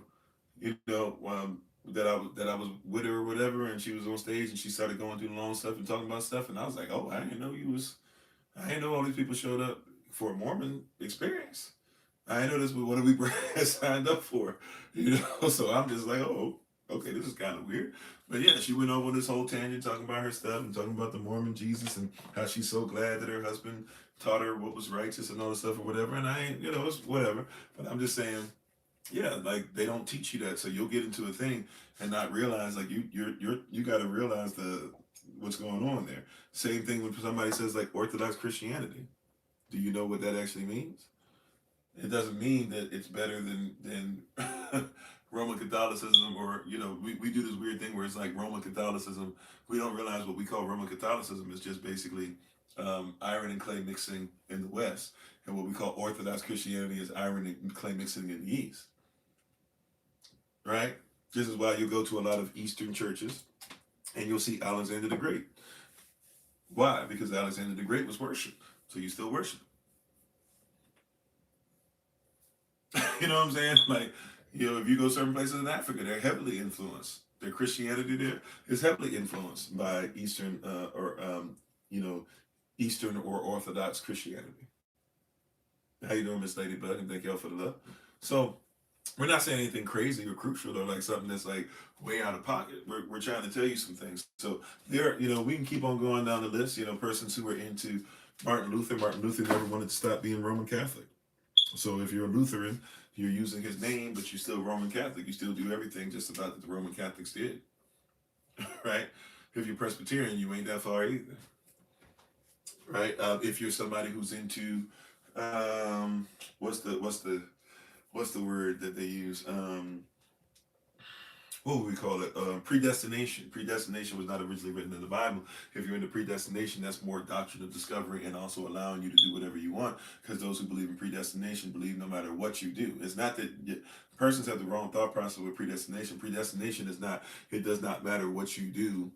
You're going to everything you do is ordered already. So you might as well not worry about what you do. Just do whatever. No. Predestination is a belief that came with defeating and offing and R-wording women and stuff like that. And they came up with this thing to say, hey, if you're going to heaven, it doesn't matter what you do. You already preordained to go to heaven. If you're going to hell, it doesn't matter what you do. You can be as nice as you want. You're already going to hell. You said, what about the Orthodox Church? Like I said, it's basically you're dealing with just East versus West. So things that come in the Ottoman Empire, the Turkish Empire, things that come with a lot of Arabic stuff that now you hear persons talking about the Arabic in the Bible, or the even a lot of Muslim in Bible, they have to 100% go together. There's no difference between the two. That's actually very Orthodox, or Eastern Rome. It's very Eastern Rome, right? Even a lot of stuff. Well, I won't go deep into that part, but okay, Amen, Holy Spirit. But yeah, that's all we're really saying. So if we're looking at Eastern influences, you're really talking about what we call Orthodox. Now it's become Orthodox means to be old or something. No, Orthodox, basically Orthodox Christianity means that's what cats were affected by from the eastern side of Rome, all the way through African territories, all the way into Asia. Yes, there's writings, there's historical documentation of the Greeks and the Romans talking about Chinese, and Chinese talking about them. We know that they knew about each other, okay? And how they were weirded out by each other in culture and stuff. And they thought that the other one was way off on certain things. So, like, we know that this stuff was there, but there's an influence. And we don't know about that. He said, what about the Ethiopian Orthodox? So Ethiopian Orthodox depending, right? Especially if you're talking about Coptic. Coptic is not who used to originally be Coptic, but a lot of persons who are Coptic, yeah, they're going to be Orthodox. They're going to be Orthodox Christians. So they're basically going to be like Eastern Romans. A lot of them. So we have this mindset that Ethiopia, everybody in Ethiopia believes the same thing, which is like a weird, weird spot. We're like, yeah, all the Ethiopian Bibles and all the Ethiopian purpose, they all believe the same thing. They don't, right? Antebellum is something that some persons have tried to change into a church, for example, if you know what I'm talking about. Meanwhile, if you actually do some research, antebellum existed, even with the Tav on top, right? It existed before Christ was born, which means the belief system is there. And also, you go deeper, right? Moses' wife, she's the one who circumcised him. So circumcision is something that they believed in because they believed in law. But over time, you see like different belief systems and different influences, including even different Muslim influences as well, which are really heavy in certain places as well, come in. And so we forget, just like when we say Ethiopia has never been um, colonized, that's not 100% accurate. It's never been colonized physically. But like, yeah, the reason why Selassie, they got him up out there is because the Marxist mindset was used and the CIA was used, right? And they targeted young persons to say, hey, you shouldn't keep your culture. That's why they make a big deal now to try and keep the culture, because that's how you lost your sovereignty as far as having a sovereign lineage on the throne, right? So there's a lot of stuff that goes on there, but yeah, that's why I say, it's, and I don't have all the answers because I'm not Cushitic per se, right? We have it in our blood, but I'm not Cushitic on that level. But yeah, you do some research, and by the way, Kush is bigger than just Ethiopia. You got to look at Sudan, right? You got to look at what they call, even parts of Afghanistan used to be Cushitic. Parts of Israel used to be Cushitic, right? Especially by marriage into Israel, you have to go even more east than that. You have to go into even the Republic of Congo. You're dealing with Kush. Some would argue maybe even Tanganyika, which you're talking about, like Tanzania and I forget the nation right next to it. Why am I forgetting the nation? Uganda. I feel like I'm not in ballpark on that, but I'm having a moment in geography. But yeah, but on all these different things, we don't recognize, what's actually going on there. You said you also noticed that they have a lot of add-ons when they're talking about biblical characters. Well, that some of them add-ons, some of them are, information that's missing, but a lot of persons, once again, we forget that the Ethiopian lineage, even with Selassie, we're not 100% sure that's accurate, because way after Sheba, there was a fight that went on for the throne, and so there was an actual offing of a dynasty by a new dynasty. They actually offed them in, let's call it a church. They actually offed them in a church, which was like scandalous because nobody was supposed to do that, right? So yeah, there's a lot of there's a lot of stuff that you have to like look at and be careful with. We kind of just go like Ethiopian Bible or the the Sefer, which we would call Savag. There's like a lot of stuff, and there's a lot of arguments and frustrating things like that. Parts of Kenya is more so, I'd say, has more of a Negro population as far as Israelite population, but it doesn't mean that obviously there was Kush and stuff in there from time to time too. But yeah, I'm being honest with you, Kenya, I'm not 100% ready to go into that as far as geography and as far as the historical context within the geography of the day of what we're talking about. I would probably be off on that a little bit, so I don't want to give you opinion or try to fill something in and then I'm dead wrong. So take what I say about that with a grain of salt, if you don't mind. Right? But how you doing, Kristen? Kingdom of Heaven suffered violence. Okay, Sam, I'm sorry. Can you remind me what I was talking about? You said which one is more factual? I do not recall. I knew I should have gotten to you earlier. Now I do not recall what I was talking about at that time. How you doing, Elder Tamara? And it is Q&A day today, by the way. Welcome to all. We still got, hour and a half to 2 hours left. If you have questions, comments, or concerns, feel free to let them go. Let them fly. Right? And thank you for being on all the different platforms. We very much so appreciate you. Sisters, don't forget tonight, 7 p.m. New York time, you got the women's meeting. All praises to the Most High. And we have live session after that too. I forget what the question or what you were asking about when you said which one is more factual earlier. Can you remind me what we were talking about? And you said, sorry to change the subject. Can a divorced woman remarry if she initiated the divorce? Depends on, so if we're talking about scriptural, we're talking about law, Torah, um, we just have to be talking about what was the grounds for divorce. Now, this gets into a place to where persons will argue this with me because they'll tell you the only way out is a divorce is, basically infidelity, right? Or, um, cheating, right? Cheating physically, committing adultery. The problem with this is that we actually have scripture that goes against that, right? Christ in the Sermon on the Mount, um, um, Christ, which is who did the Sermon on the Mount, tells us that we have to go deeper into what we think about marriage and divorce. If we were to go to Matthew chapter 5, our sweet spot, Sermon on the Mount, Matthew chapter 5, verses 26 through 32, that deals with, matter of fact, let's read. Let's go there and read it. Let's go there and read it. You said Hebrew and Israelite, are they both one and the same, or are they separate like Jew? A Jew is not separate from an Israelite, and an Israelite is not separate from a Hebrew. A Hebrew is just talking about those who came out of Avda or Hebrew. So a Hebrew comes out of, so a Hebrew, right, is basically, if you say Abba or source, Hebrew's a source, and everybody who came out of him is a Hebrew, right? The group of persons that are of our lineage as a nation, Hebrew, eventually through him, you get to somebody named, named Abraham. Through Abraham, Isaac, you get to somebody named Jacob, Jacob, who becomes Yehadashah, Israel, right? Out of Israel becomes Judah, Judah meaning Jew. That's where you get the term Jew from, is from Judah or Yehavada or Yehudi. Cosmic Solo. Okay, is that okay, that's baby girl? All right. Hey, how you doing? Welcome on. Okay. If that's I don't know if we can say the name on here. Is that starts with an I watching? Is that I watching? If so, thank you for being on. Thanks for being on. Appreciate you. All right. No, it's not. Okay, I don't know which.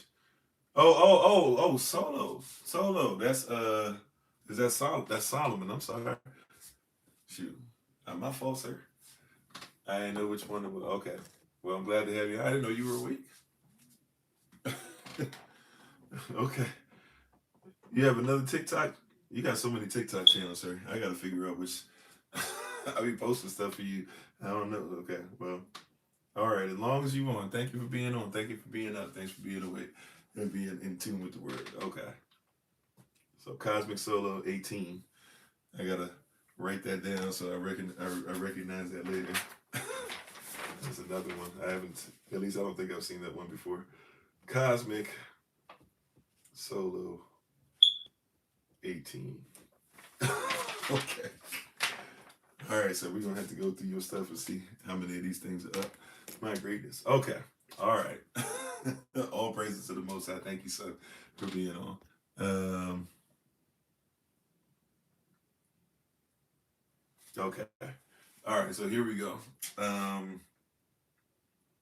Where were we at? Oh, we're going to Matthew chapter 5. And we're going to start at verse 26. Our sweet spot, the Sermon on the Mount. Matthew chapter 5. And we're going to start at verse 26. And thank y'all for the love. Thank you for being on. Once again, we're going to Matthew chapter 5. And we's going to start at verse 26. Okay, so here we go. We should start at verse 27. Sorry. Verse 27, excuse me. Matthew 5:27. Matthew 5:27. My bad. All right, here we go. Ye have heard that it was said by them of old time, meaning that you heard back in the day, that's all he's saying, thou shalt not commit adultery. All right? That's, by the way, back in the day is what? The law. So no matter how far back we go, he's saying the law has been, thou shalt not commit adultery. Okay, we got that. Excuse me. Verse 28. But Yehoshua says, I say unto you, he says, I say unto you, that whosoever looketh on a woman to lust after her committeth adultery with her already in his love, in his passion, in his heart. Okay. So as much as we keep person try to go and use so-called Old Testament or New Testament to say they're free of things, New Testament actually usually focuses more in on something and says because you have Holy Spirit, the law of the Spirit should be something that's easier for you to grasp, and you should actually hold it more, right, intensely than others did before. So don't just focus on the physical act, but focus on the spiritual aspect as well. I didn't say only, I said as well. For those who are like, oh, he's trying to get breaks and that. No. If you are somebody who follows the law, which always should have been the law of the Spirit and not the law of sin, we should have never changed it. So if it's supposed to be the law that came from the Most High in the Spirit and manifests into the flesh, you have a higher standard. So it's not just only, oh, don't sleep with somebody else. What does adultery even entail? Did you think about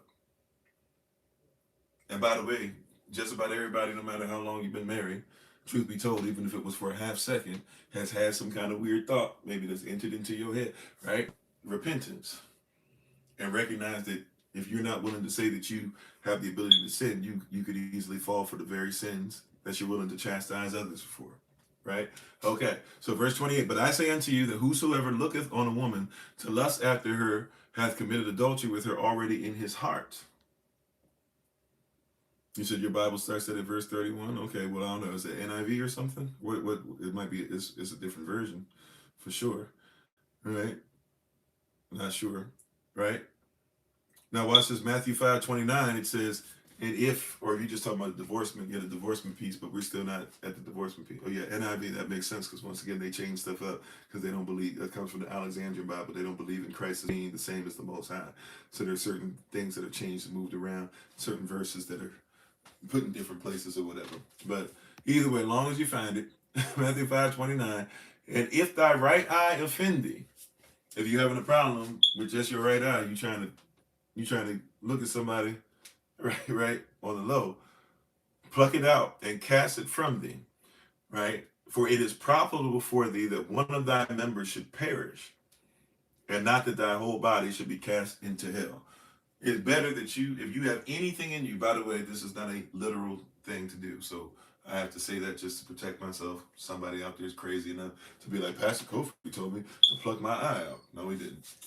Okay, right? But the mindset is, right, hey, if you got all this stuff going on with your body, right? If you got all this stuff going on or whatever, or I'm sorry, you're able to do all these things, keep yourself in control, but you got a wandering eye, right? It's better that you get rid of your wandering eye by all means. Do whatever you got to do, then your whole body end up in hell. Just because you 99% great and everything, but you out here still cheating is a problem, right? It's like us brothers that be having issues with pornography, and sisters too, right? That be having these issues with pornography, and you'll be sitting up there and all day long you stuck in a chair. But in every other aspect of your marriage and every aspect of everything else, you find, well, you're still cheating on your wife every single time you do that. You're cheating on your husband every time you do that. Well, I'm not married to anybody, so it's not as bad for me. You're cheating on the Most High. Don't put somebody before him. You still married. Right? Either way you want to go, right? So it's more profitable that you get rid of whatever that thing is that's costing you stuff, and you work really hard, then your whole body, then everything that you worked for ends up in hell, ends up for no reason. Verse 30, and if thy right hand offend thee, cut it off. Not literal, once again. If thy right hand offend thee, if it's offensive, and by the way, it's using right because the right side is considered to be the side of power. You said, how about watching wrestling series? Well, wrestling, obviously, Greco-Roman, they're being naked and stuff like that, or they're playing off of that, or they're playing off of you being attracted to somebody. If that's something that you're having an issue with, or you feel is going to lead you towards something, you might want to cut that off. Yeah, anything that could cause you to go astray. Remember, we want to be even away from the very appearance of evil. Right now, if it's something that you can watch and you don't do blah blah whatever, so be it. Right? There's some men that can't You right? That's probably as crazy as it's gonna sound. There's some of you men that ain't ready to go to the pool yet because you're not ready to go there and not look at every single woman that walks around. Right? There's some sisters that you ain't ready to go to the pool yet because you can't wait to see a brother who's got that 6 pack, right? Who ain't your husband or who's taking you out of the mindset of being pure and chaste until it's time. I mean, these are things that we're like, oh no, no, now you're trying to get into blah blah. I'm not telling you you're going to heaven to hell over any of that. I'm telling you it's best, as Christ said, that if that's your issue, right? If we got that issue, it's best that we remove that from the equation, right? Rather than have our whole body end up in hell. He said, oftentimes you need to avoid the beach during busy hours. Hey, I'm just saying, it'd be crazy out there. It's crazy out there. It's war. Like, cats don't think about the sexual lust thing. That's war.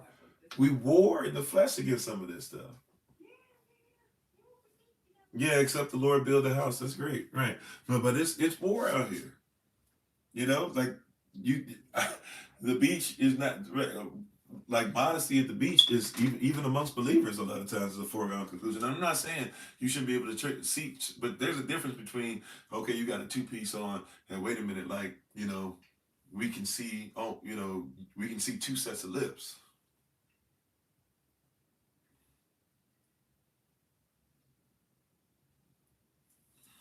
I'm can I just keep it about?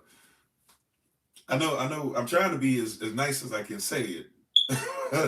And that ain't so nice, but I'm just being honest, right? Like I'm trying to go swimming, and then I'm playing with my son, and I'm spending time, enjoying with my wife and everything, and then all of a sudden somebody's just, and they maybe even minding their business walking in the water, but you got dental floss, you just pulled it up. It's war. The enemy is looking at stuff. You got to realize, right? There's sisters. Hey, you came there to enjoy yourself or whatever. And there's a brother on purpose. Maybe he willing to. I don't know. Whatever y'all attracted to. He come there with the 6 pack and do this and he glistening and he make sure he got the bikini and all this stuff. Some of y'all have issues too. It's real talk.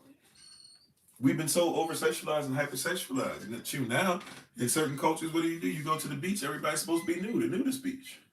And you're trying to get, and somebody being like, I just want to experience the culture. Why? Why do you need to be around everybody that's nude? You know? So anyways, I see you, Sister Tia. And shalom to you. How you doing? Hopefully all is well. Always glad to see you on here. So, and we'll go over there next for sure. Right? Thank you for putting that up. I'll try to recall that you're the next one up. So anyway, let's finish this up there real quick. Right? So it's best you pluck that right eye or cut off that right hand. Right, and cast it from thee, for it is profitable for thee that one of thy members should perish, and not that thy whole body should be cast into Sheol or cast into hell. Verse 31. It hath been said. Can I be honest? Look, I don't even really feel like I have the same lust issue I had before. Maybe because I spent so much time being in front of a computer and all that stuff my whole life. At one point, like it was like my whole life was about that stuff. And before that, it was magazines and VHS and DVDs. I mean, I was invested.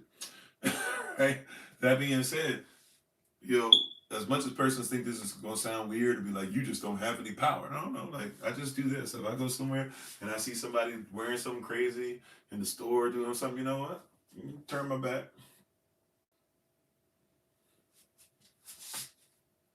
Right, it's one of the best things. Somebody's like, man, you spending too much time on this. That's not even mine. If it's not for you, there's somebody out there that needs to hear that because we be pretending like this lust issue ain't a thing for some reason when men and women are still dealing with lust issues where so-called black persons in particular deal with that probably just more than just about, especially in the United States of America, and now it's starting to become something that's a big deal in Africa, especially West Africa, Nigeria, places like that where persons are really into that, or even if you go to places to visit like South Africa where Zulu and stuff like that, and they put that out there because it's not much of advice as much, so they say. There's a lot more sexuality that goes on there than what they want to tell you. That being said, there's certain things that are out there, and we need to be honest about that. We need to have honest dialogue. How you doing, Jalen? We need to have honest dialogue about those things, right?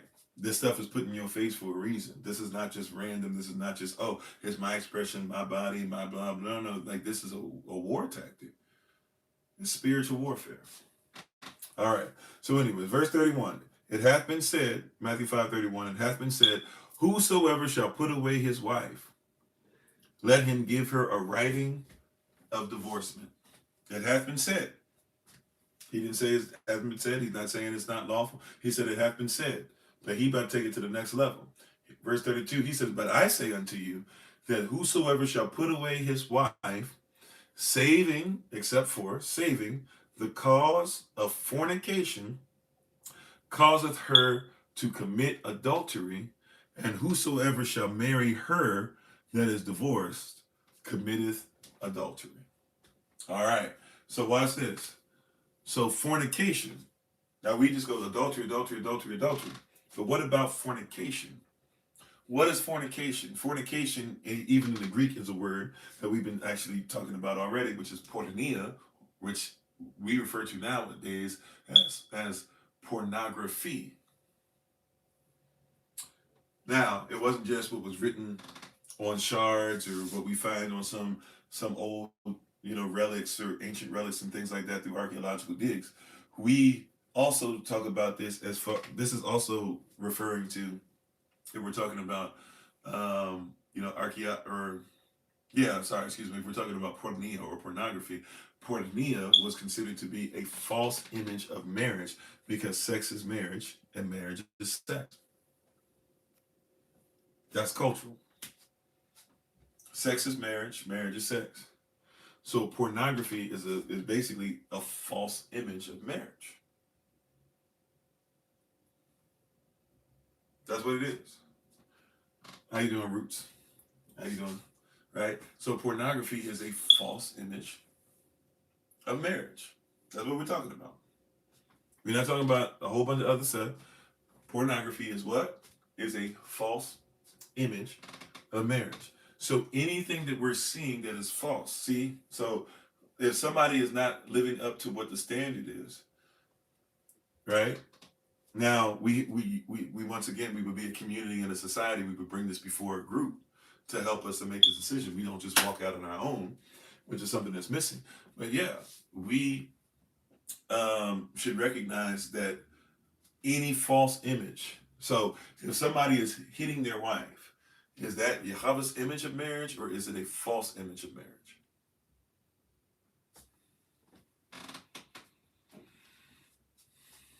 Right? Hear what I'm saying? Right? If Yahweh's hitting his wife, if a man is hitting his wife, right? Is that a false image of marriage? Okay. Now, watch this. If a wife is abusive to her husband and hitting him with stuff, hitting him with grits, cussing him out, slapping him, is that a false image of marriage? You see, we got to know what these words mean. Fornication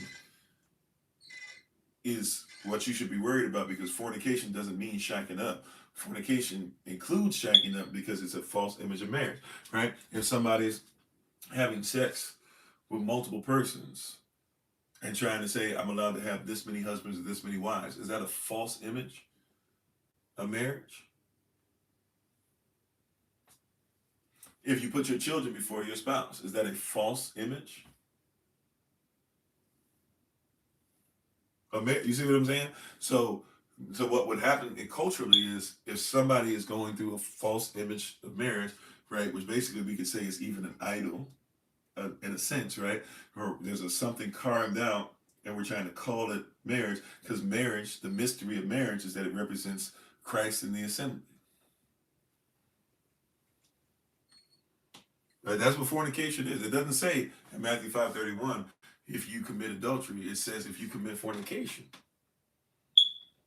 Fornication is a false image of marriage. Marriage is sex. Sex is marriage. That's what it is. So if you falsify what Yahweh's will is for marriage, and it's supposed to represent Christ in the assembly, or even if you want to say Yah in his assembly, Jeremiah 3, right? Israel, you are my wife. So even if you want to go there, right?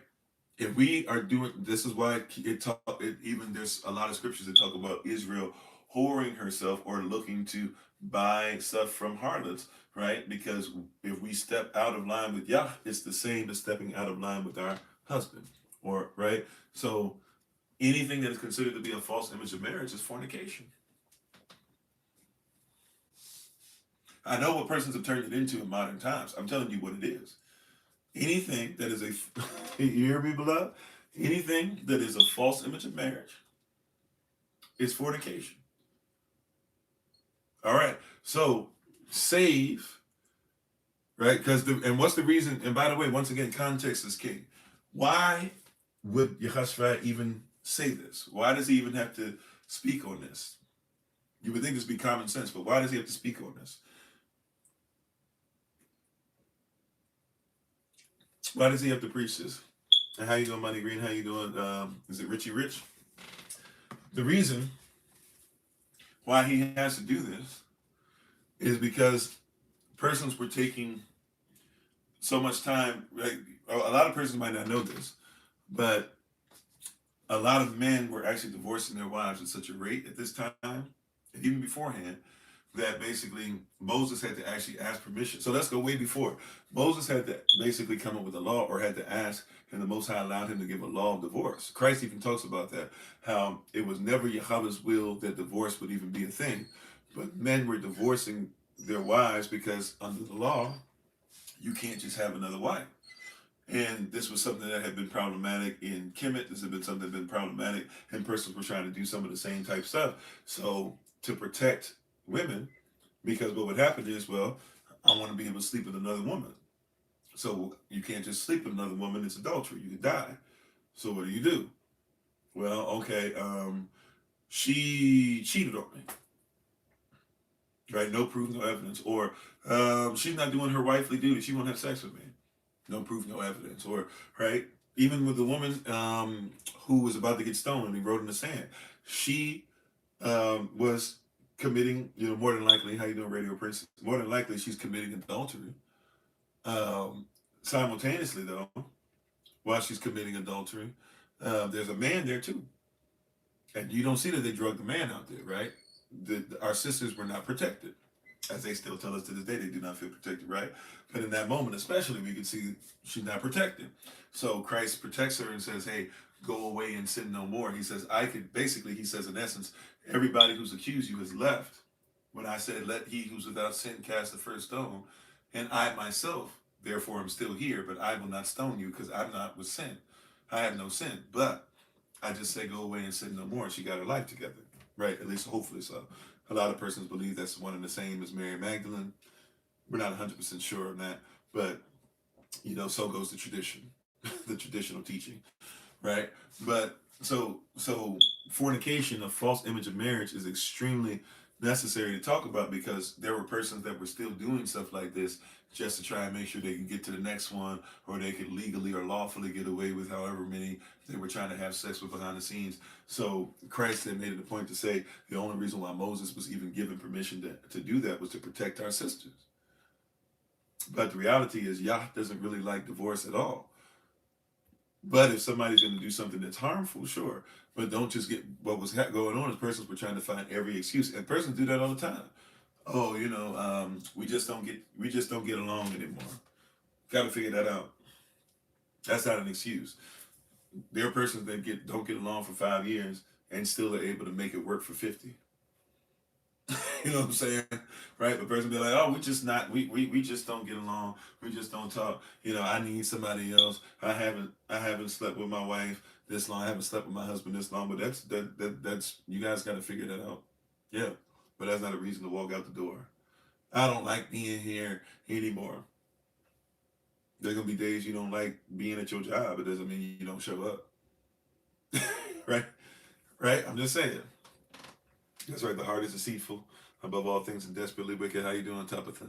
Right. So we have to recognize that. So it says, if somebody puts away their wife, saving for the cause of a false image of marriage, you cause her to commit adultery. Right? We could also say in the opposite end too, you cause him to commit adultery if it's not for righteous reasoning and it's to protect yourself and it's to be lawful, then it's not right. It's not for righteous reasoning. And therefore, if you get that divorce, every time that you have sex from that point on, or every time that you have an impure thought in your head, or every time that your spouse that you've left has an impure thought or does something with somebody else, they have committed adultery. That's why you still show up for that check. How you doing, Sister Shima? How you doing?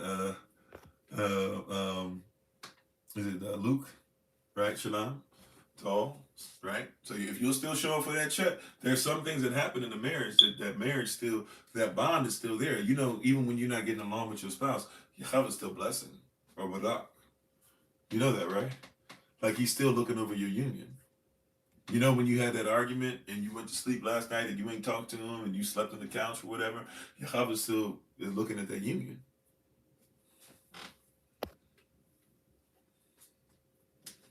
Right? Just because you had whatever going on, we don't just give up just because. Now, once again, if it's not, and you can forgive all you want to. Forgiveness doesn't mean you got to stay there. But if you forgive and decide to stay there, excellent, because the goal is always reconciliation if possible. If at all possible, reconcile. That being said, though, if you do leave, just make sure it's lawful. And by the way, it's not supposed to be a decision just by you. Technically, your parents were supposed to be involved, or community supposed to be involved, because this affects the community, not just for your house. How you doing, Brother Dennis? Right, this affects community, not just your house, not just your physical house. Alrighty, I'm on. Sister Tia, are you still there? I've been talking and talking and talking. Let me find your question again. It was Acts something, right? Acts chapter 15. We're going to read verses 28 through 31. That's what you wanted to go through. Excuse me.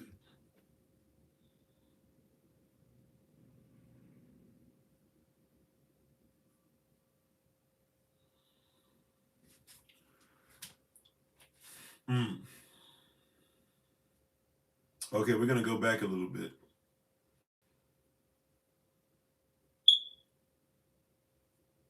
We're going to go back a lot of bit. Let's go back to Acts chapter 15, verse 13. Acts chapter 15, verse 13. Okay, you still there. Great. It's my pleasure. How you doing, bold servant? Acts chapter 15, verse 13.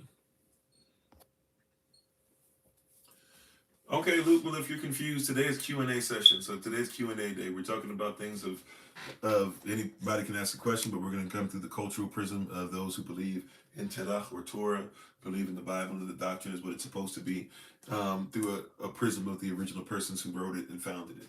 And so if there's something that you don't get, or there's something that you're having a problem keeping up with or whatever, then feel free to stick around maybe. If not, it's okay. We're going to start at Acts chapter 15, verse 13. We've been asked to focus on verses 28 through 31, but we're going to lead up to that. Acts chapter 15. Shalom unto you, peace be unto you. Well, I don't think you've done anything wrong, so just, I didn't see all your stuff in the chat, but that's being said, just hang it. If that's what we're doing today is Q&A. So if you can, the moderators doing what they're supposed to, just making sure we get trolls and different persons of that, and some of your language is something that sometimes trolls do, but I do see that it seems like you might be genuine. So if you're genuine, just stick around. We'll see. All right. So here we go. And like I said, I might have missed something in the chat, but that being said, thank you, moderators, for what you do. The moderators really are in charge at all times. So I appreciate y'all. All right. So here we go. Acts chapter 15, verse 13 reads like this. It says, "And after they held their peace, James answered, saying, Men and brethren, hearken unto me, hear me," right? Shema, if you will. Verse 14, "Simeon hath declared how Elohim at the first did visit the Gentiles to take them out of a people for his name. And to this agree the words of the prophets as it is written." So what is it saying specifically? What's the context? Simeon has preached, he has declared how Elohim did first visit the Gentiles to take them out, to take out of them a people for his name. Now, they wouldn't have used this word Gentile, by the way. This is not an original word they would have said. But in essence, I guess what they're trying to say is ultimately true. What they're trying to get across is that, hey, there was no such thing as an Israelite, right? Everybody, therefore, was non-Israelite. And Yahweh reached to Abraham and plucked them out. And through Abraham, developed Isaac. And through Isaac, gives you Israel. And through Israel, eventually, through Judah, etc., gets you to Christ. That's his point there, right? So ultimately, that part is definitely true, and took them out, the people for his name, if my people who are called by my name, literally called Yahweh Sha'al. Also, literally, we would be named after his title or his name with our actual names. Okay, verse 15. And to this agree the words of the prophets, as it is written, after this I will return and build again the tabernacle of David, which is fallen down, and I will build again the ruins thereof, and I will set it up, that the residue of men might seek after Adam, and all the Gentiles, right? Once again, they probably wouldn't use that name initially, but that being said, and all the Gentiles upon whom my name is called are invited, right? Saith Adam, who doeth all these things. So what's the context? So even when Christ died, right, in the temple, destroyed his temple, right? In 3 days I will raise it up, right? Destroy this temple, and in 3 days, right? That song, destroy this temple, Matthew 27, right? And then Matthew 28, right? Destroy his temple. In 3 days I will raise it up, and he raises up, right? Early, right? In the rising, right? All that stuff. Okay. So destroy his temple, in 3 days I will raise it up, right? I will build the tabernacle of David again, which is fallen down. That the residue, that those who are left over, that the leftovers, that those who are left over, right, of men, the residue of men might seek after the Lord. And all the Gentiles upon whom my name is called, saith Adam, who doeth all these things. Who doeth what? All these things. Who doeth what? All these things. So you don't just get to come in and say, hey, I'm going to just do whatever. Everybody who comes in must do all and doeth, means continuously do all these things. All right. Acts chapter 15, verse 18. Known unto Elohim are all his works from the beginning of the world. Right? Really, this wouldn't be world as far as system, or you could talk about his system, but you were talking about really more so the beginning of the cosmos as far as the earth. Verse 19. Wherefore my sentence is that we troubled not them which from among the Gentiles are turned to Elohim. So James is saying, hey, so if the Gentiles are turned to Elohim and they follow all these things that have been established from creation, he said, I don't have no problem with it. Verse 20, but that we write unto them that they abstain from pollutions of idols. So we're making sure that what? We write unto them, even in all. Now, if you don't, by the way, you might not be aware of the what we call the Book of Acts is kind of almost like a encyclopedia, if you will, and historical documentation of a lot of different things going on in the assembly, including there's some fighting and there's some conversation that goes back and forth because Christ is gone. Christ lived by the law.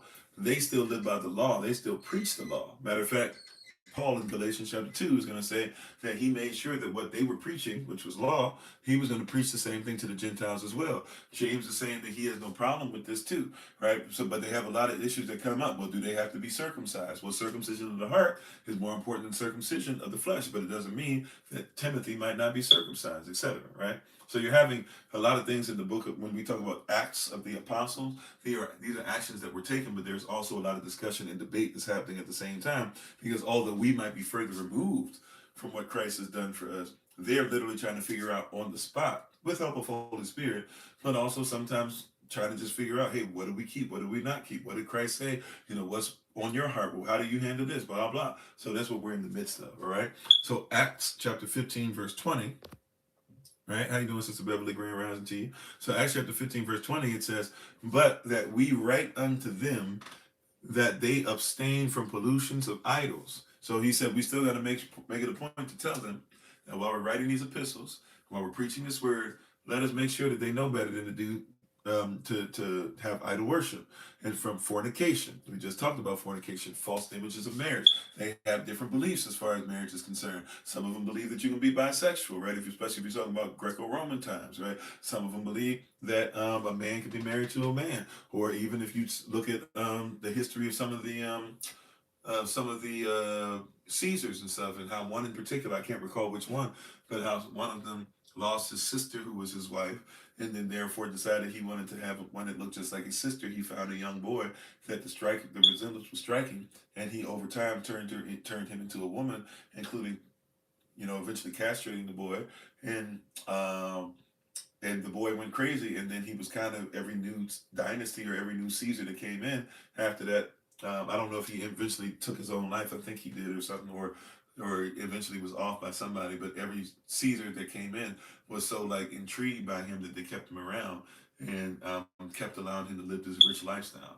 So you have a lot of weird stuff that goes on. So he says, okay, we got to teach them about idols and about false images of marriage and from things strangled and from blood. So strangled, talking about how it was off and how it was killed and stuff like that. There's certain things in certain ways, even we protect the eat. So even when persons say, hey, we shouldn't make sure that we get into how persons eat and that's done away with, he said, no. Even those things that are strangled, whether they be offered up to idols or not, he said, even the way that persons eat blood. So he said, some of those cats, they eat blood.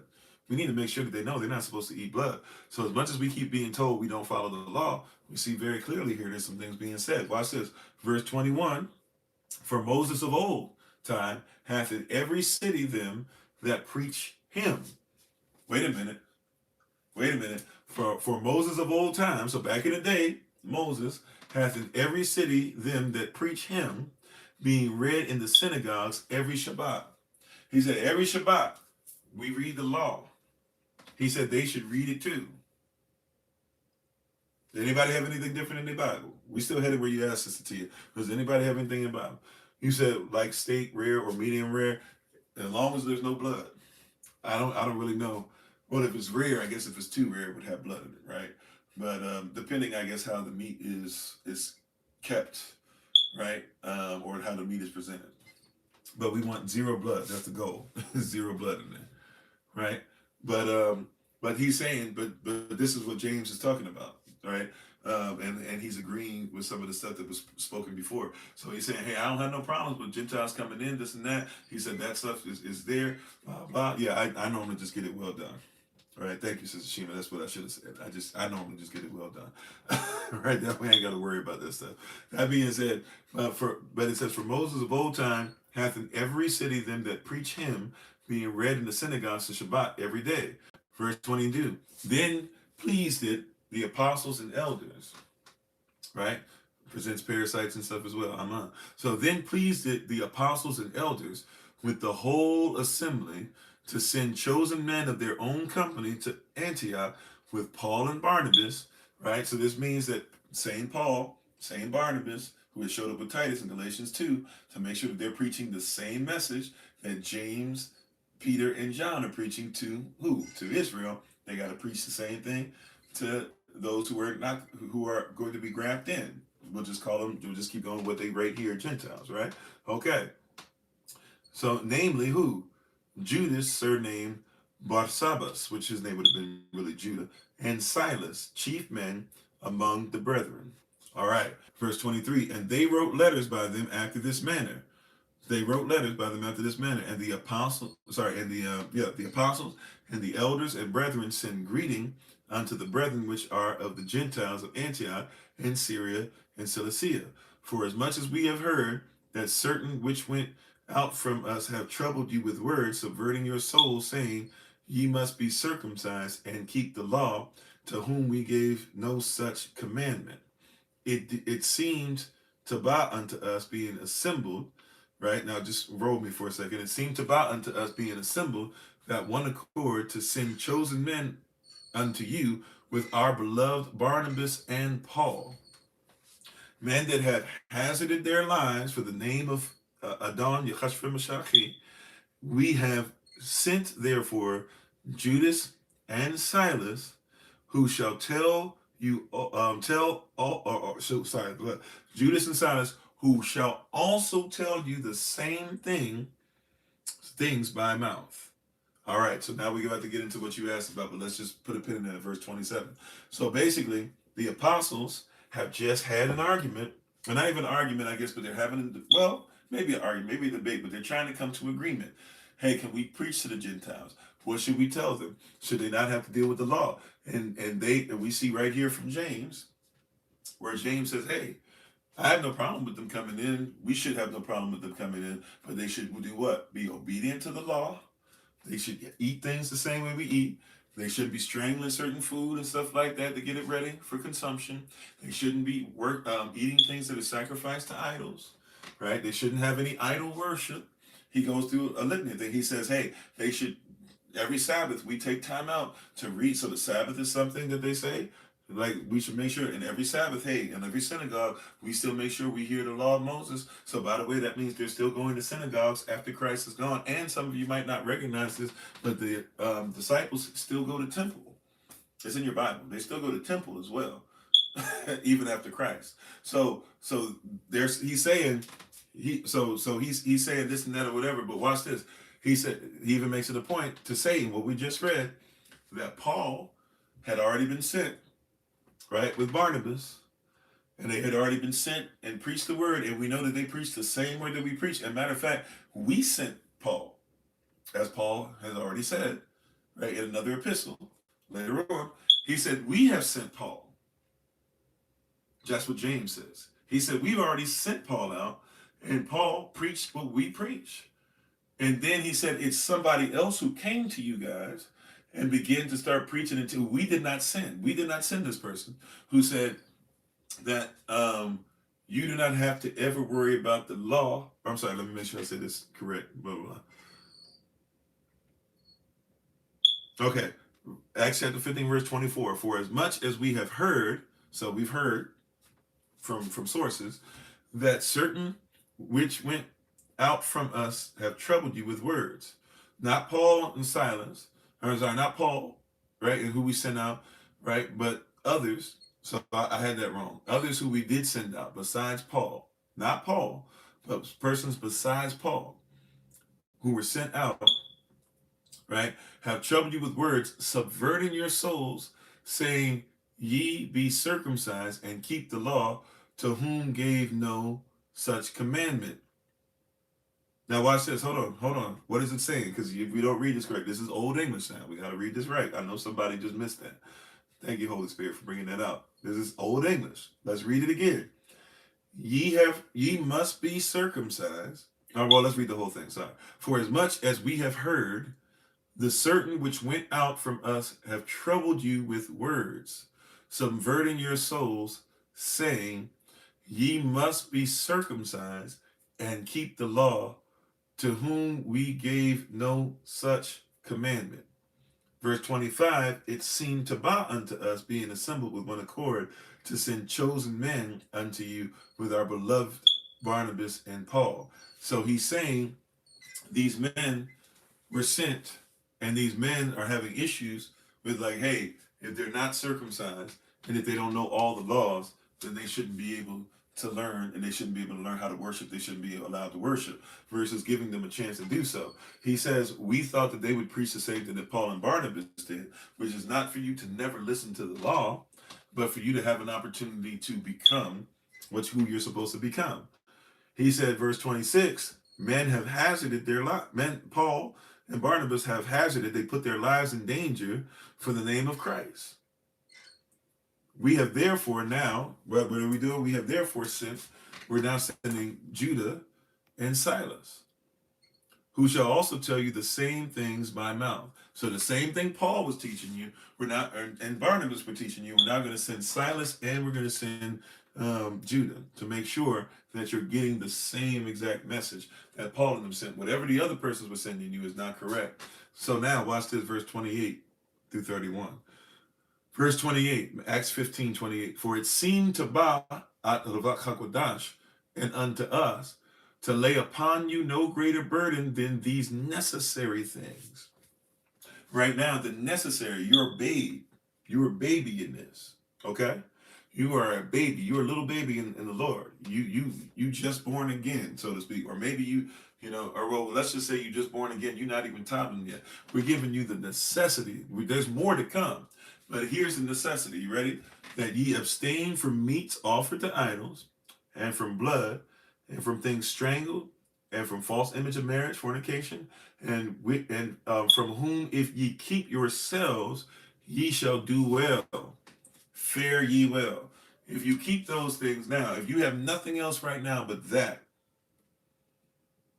right? This is what we're talking about, right? Not all the other stuff you should know. Right now, you might not know all the law, but this one thing we did leave with you, as Paul would say, right? That you abstain from meats offered to idols.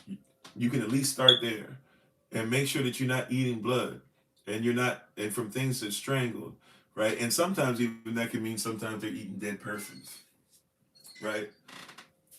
You know, it can be some wild stuff going on. And from fornication, and from which if ye keep yourselves, ye shall do well. Fare ye well. In other words, okay, so if you do that, I wish you well.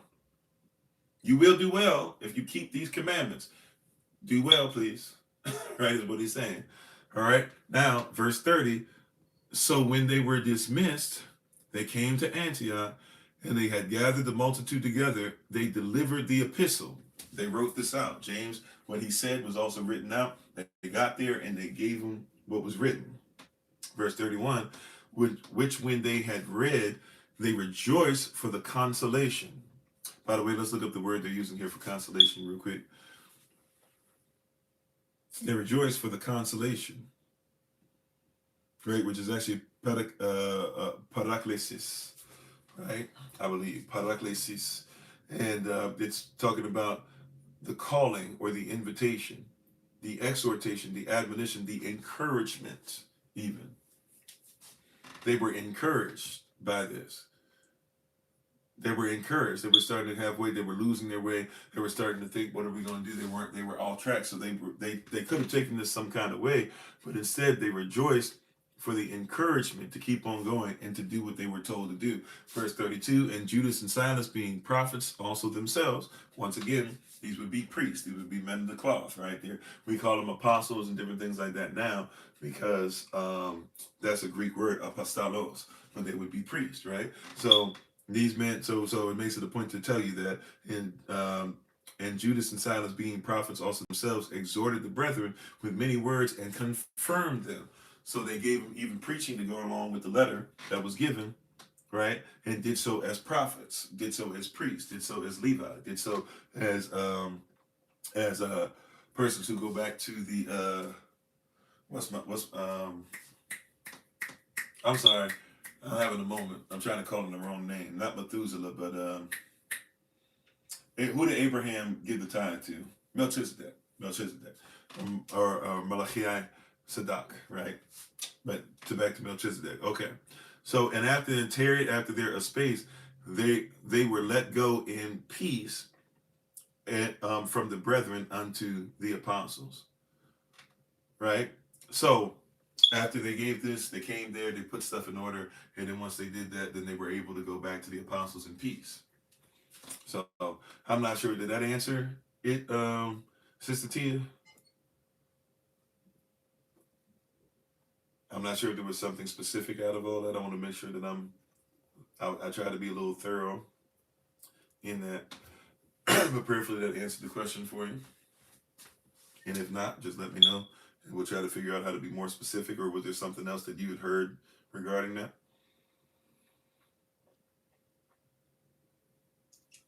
Hello, 21st century. Okay, so that's not a question, but that's a statement. Strong statement, but usual. So this means that Paul is a false prophet. Well, it says here that Paul wasn't the one that preached the wrong thing, but it was other men that came with Paul, and they had other disciples that they sent to be able to make sure that what Paul was saying was correct. I mean, I'm sorry, it was not just correct, but it was confirmed. By the way, you might have missed this part, but Galatians chapter 2, Paul says that whatever he preached had to be the same thing that was preached to Israel.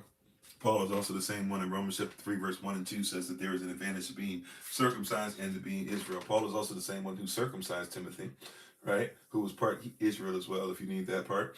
Paul is also the same one who says the law is perfect, the law is holy, the law is true, the law is without sin. And it's we that have put our flesh in the law that try to turn the law of the spirit into the law of sin, when it should have been something that was always perfect, and we should have never changed the way it was written. So usually persons will use Paul to try and use him for their own devices. But the reality is that Paul is usually misquoted and is misrepresented, including, kind of in the statement that we're going through. So we already went through, by the way, Matthew 24. So you're a little late to the equation on that. So I'm not going to go back through that. We already went through Matthew 24 and Mark 8, verse 15 is pretty much more the same. But I'll give you that one, right? Once again, we usually use Paul out of context, and we don't want to, and we talk about a specific letter that he's writing about a specific person doing a specific thing, and Paul is not there to say we shouldn't follow law. Paul is there to say, matter of fact, Paul in Galatians, St. Galatians, as we talked about Galatians chapter 3, Paul quotes Deuteronomy twice, and then says that the law doesn't take away from the promise. So we got, you know what I'm saying? Like, Paul is usually going to be used to be able to like make whatever side of that you need, rather than actually going by what he said himself and what he kept. But that being said, yeah, he challenged what a lot of Pharisees would be. But watch this, Mark 8:15, and he charged, well, this is Christ, and he charged them saying, take heed, beware of the leaven of the Pharisees and the leaven of Herod. So Paul has escaped not only the Pharisees and stuff, even though he tells you at one point he was a Pharisee of the Pharisees, right? He knows that he's a Benjamite, though. He also knows he's an Israelite. He also says in Romans chapter 11, you can't listen to him if you think that you shouldn't listen to Israelites, because he himself is an Israelite. You know, but if you're talking about beware of the leaven of the Pharisees, as far as me or as far as Paul, I haven't said anything, and Paul hasn't said anything that needs to be challenged on that, right? Paul makes it, Paul is not the person who did wrong here in Acts chapter 15. It is not Paul who did wrong. It is those who were sent with Paul. Paul and Barnabas did exactly what they were supposed to do. The other two did not. Or is it Paul and Silas or Paul and Barnabas? One of the two. I think it's Paul and Barnabas didn't do what they were supposed to do. But but the others, I'm sorry, Paul and Barnabas did what they were supposed to do, said what they were supposed to say. Others tried to change up what was said and what they were sent out to do. James says that this is wrong, writes it in a letter, and then sends it by Judah and by Silas, and they go out and they preach the same thing that Paul did. So we have a weird mix up there. You said I can't quote Paul to prove Paul? Okay. Even though you're quoting Paul to disprove Paul? Or you're talking about what I'm talking about concerning Paul to disprove Paul. So can you do that, but I can't use the same thing that you're saying I can't use? Okay. Well, how about this? Right? Even though I wasn't using Paul only, by the way, I just told you James is speaking about Paul and how Paul did, right? And James is the one who verifies, as well as Peter and John in Galatians chapter 2, that what Paul is speaking is correct, because he's preaching the same thing that they're preaching, right? But that being said, you still won't give me that. So how about this, right? When Paul quotes Deuteronomy, can I use that? Okay, and I was talking about Acts. That's where you came in and told me why I was wrong. So once again, I'm using Acts 2, and you're using Acts as well, and yet somehow it's okay that you would use Acts and I wouldn't. And then I use Paul, because you're saying that the things that, by the way, who is it talking about? Paul. Okay, so now we're getting into semantics. Paul did preach this, that's what it says, but you can't use what says that Paul preached this. You have to use it to somehow go against Paul, even though it says that Paul preached what is acceptable by James, by Silas, by Barnabas, by Judah, and I'm forgetting the other person that we start off with, who we start off with. Now, but anyways, it's not a great argument if you're saying that I can't use what you're using, and you came in on what I was using, used it to disprove what I was using. I used to prove it, and then I give extra stuff, and you say, well, I don't count that, but I'm allowed to use whatever I want to use. It doesn't make sense. You said James saved Paul knowing he was an apostate. Which version of the Bible is that? Because that's not original. That's not even original English. Right? Which version of the Bible is that? It says we holding feet to the fire. Which version you using? Because it's changed.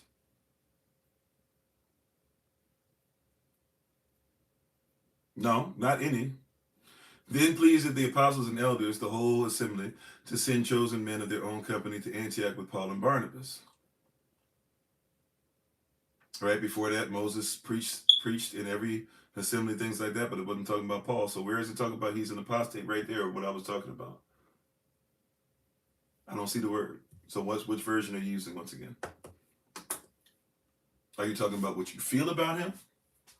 Granted, what you feel about him, we should at least take that into account to have a conversation. But are you talking about what you feel about him or what's written? I don't see it there.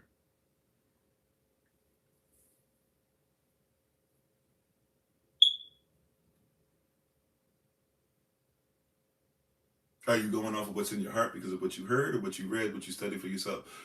Show me the chapter and verse, and really we're in chapter 15. We went all the way from Acts chapter 15, verse 13, all the way down through verse 31. Show me in between, in there, if you can give me the verse. I might be wrong, and if I'm wrong, let's look at it direct. But I don't see it in there, right, where it says apostate.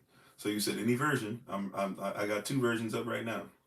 That's not all versions, of course. And once again, they're all versions. But if we know the origins of the words and what they originally said, then we already got a hint. And they go past the Latin, they go past the Greek.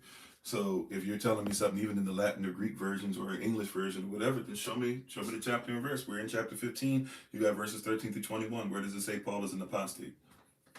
That's just how you feel. And how you feel don't necessarily mean that's what it is. Respectfully. Right? Now, because of how you feel about Paul, you're like, I can't use that to verify Paul. But when Paul quotes Deuteronomy 21 verses 22 and 23, and he quotes Deuteronomy 27 verse 26 in Galatians chapter 3 verse 10 and Galatians chapter 3 verse 13. Can I use that because that's outside of Paul? That's way before Paul. Yeah, you see what I'm saying? You're just saying stuff, but you ain't got nothing there. If you can show me where it says he's an apostate, I'm looking at the verses.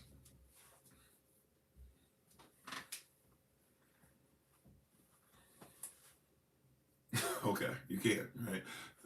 So it's always interesting. Somebody would come up with that and be that, and then they're like, it's in any version. Okay, well, show me. I'm Missouri right now. Show me state.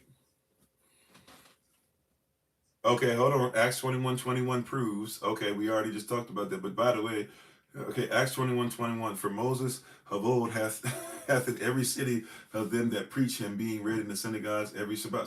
So how does that prove that he's wrong?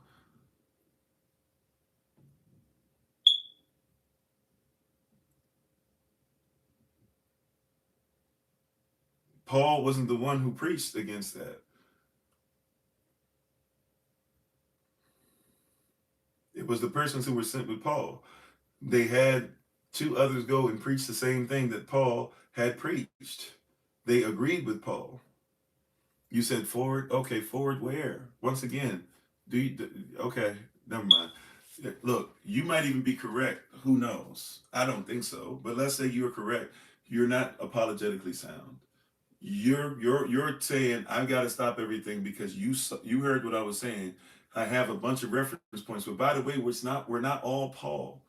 I talked about James. I talked about the book of James. I talked about Matthew. I talked about what the Messiah himself has said. I've talked about Isaiah. I've talked about, maybe you don't know all that because maybe you just came on, right? I talked about Jeremiah. I've talked about Barashat, if you even know what that is, right? I talked about all these different things, right?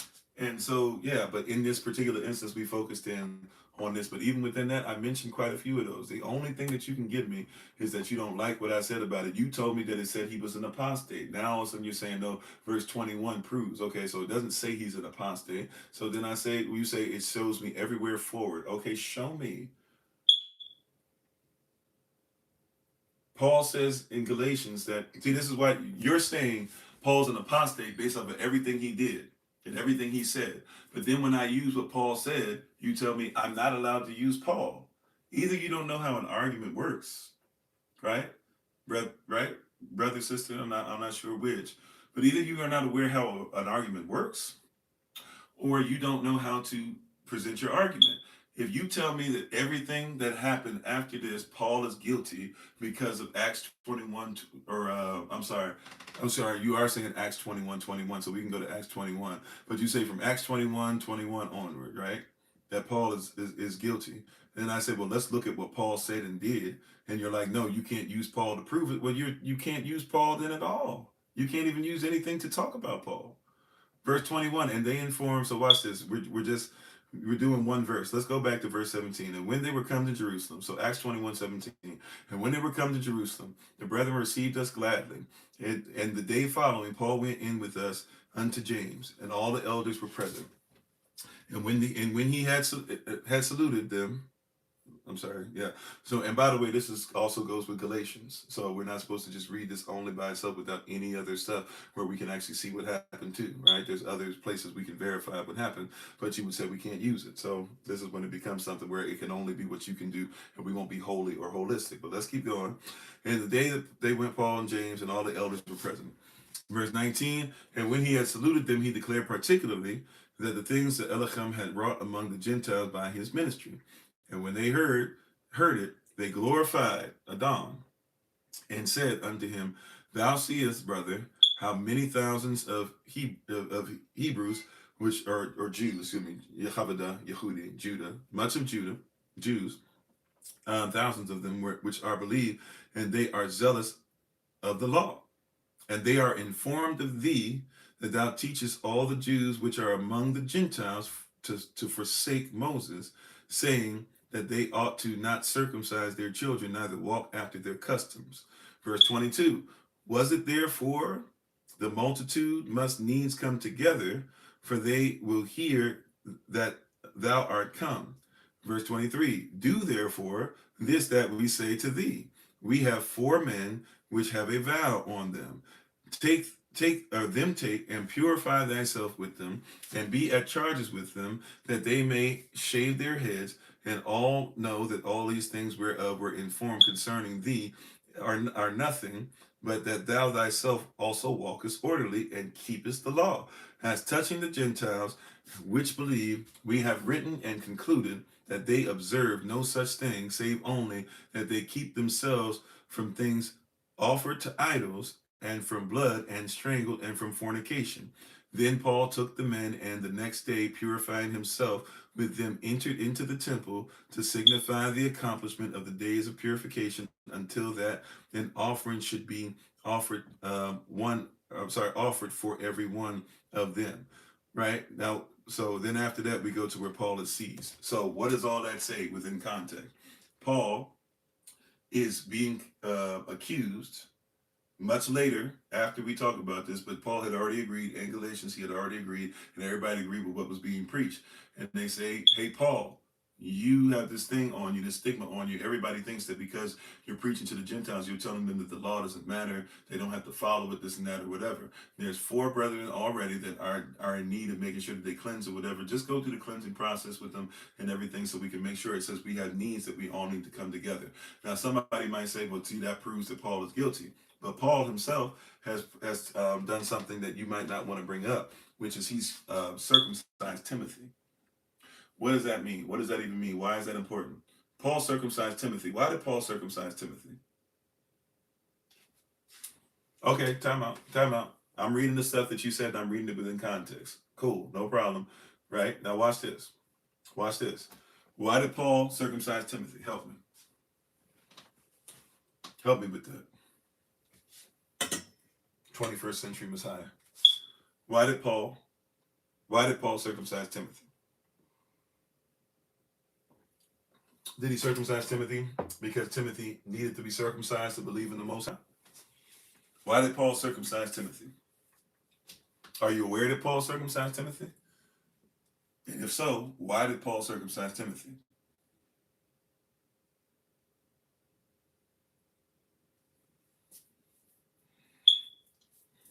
Okay, we're gonna look. I think you're Googling stuff, by the way, because it shouldn't take that long. Either you know it or you don't know it, right? But you waited again, and you were like, oh, okay, I found something else, or I found something on chat, or I found something on AI, or I looked up for whatever. It's okay to look up something, but you should know this stuff in your heart. Why did Paul circumcise Timothy?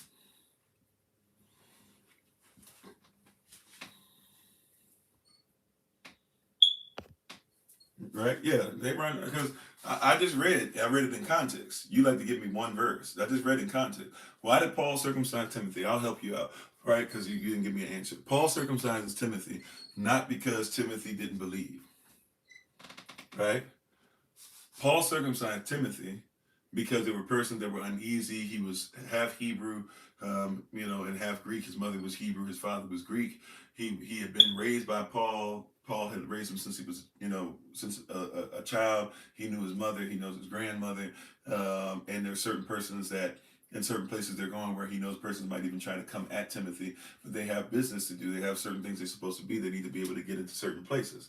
So therefore, since this might be an issue for them, right?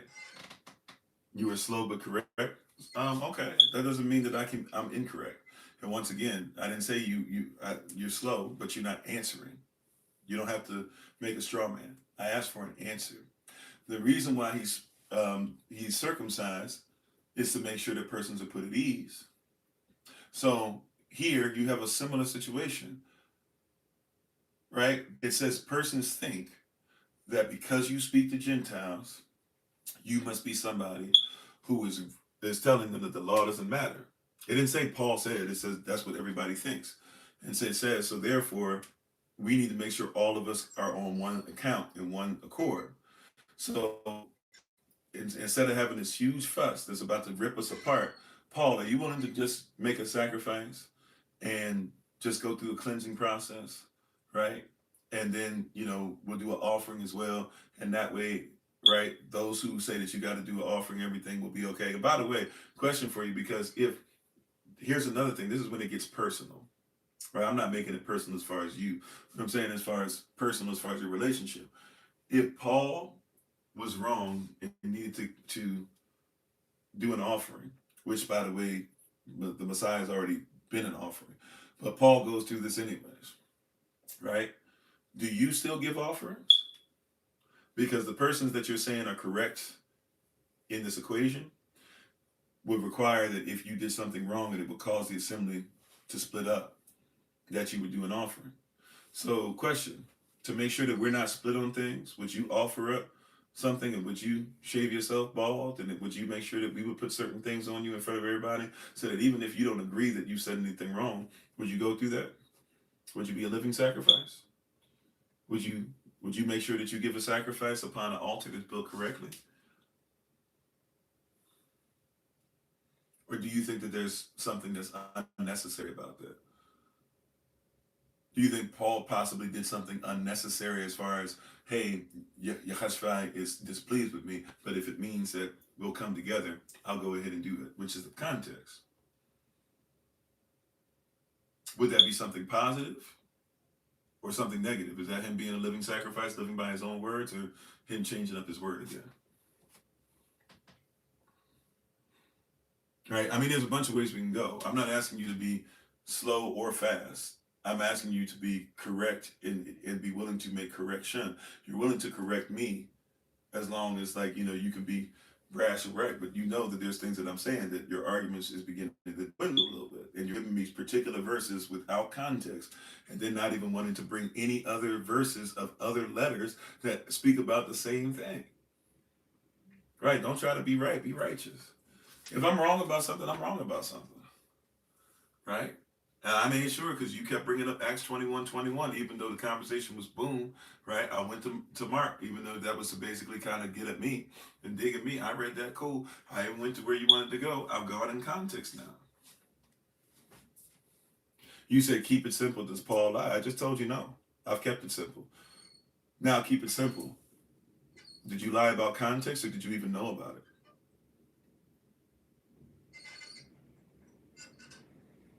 You gave me a verse, but you didn't give me no context. 3 times. Every time I'm giving you context, you told me context doesn't matter, which means that you don't know how to interpret lawfully. So at this point, either you are being intellectually dishonest, or you're not ready for this. It's not about me. It's about you. It's about you being right and not righteous. I'm showing you context, and you're trying to make it a straw man. You're gaslighting. That's not our conversation. It's not, I'm the man. That's you. You said that you're correct about it. I'm giving you context. You can't answer contextually. All right, moderators in control. They said you got too much time. Thank you, moderators. I see you. All right, so it is what it is. You see what I'm saying, right? And by the way, I'm not saying you're even wrong to study, and your study got you to that conclusion per se. But I'm saying, obviously you're missing a bunch of context. You're so busy saying Paul was sinning after Acts 21:21. Which, by the way, it doesn't mean that he was sinning, because it means that he could still preach. And by the way, you know that the book of Acts is a long period of time. And Romans isn't even the next thing chronologically in order. You don't even know which one comes first and which last. So I'm going to Galatians to help you, because you don't even have the right mindset. And by the way, it doesn't say Paul shaved his head either. It just said that there were men that had shaved heads and stuff, and they were going to go through that part. But they asked if Paul would be willing to, at least at the same time they were doing that he would go through a cleansing thing. That was a traditional thing that they would ask specifically, and that they would lift up certain offerings and stuff. Christ was the ultimate offering. They didn't need to put up offerings anymore. But they asked him to do it just to make sure, hey man, come on. You know, I know, blah, blah, but can we do this? There's a lot of times, by the way, can I give just, you're muted, so I don't know if you can still hear me, but just for those who can hear me anyways. I say this a lot of times. There's a lot of times when the Most High tells me to do something and I don't want to do it. There's also times to where I've had to shut my mouth and I've had to go through things and I've had to look a fool sometimes for simply being obedient to the Most High. Sometimes to make sure that I've been...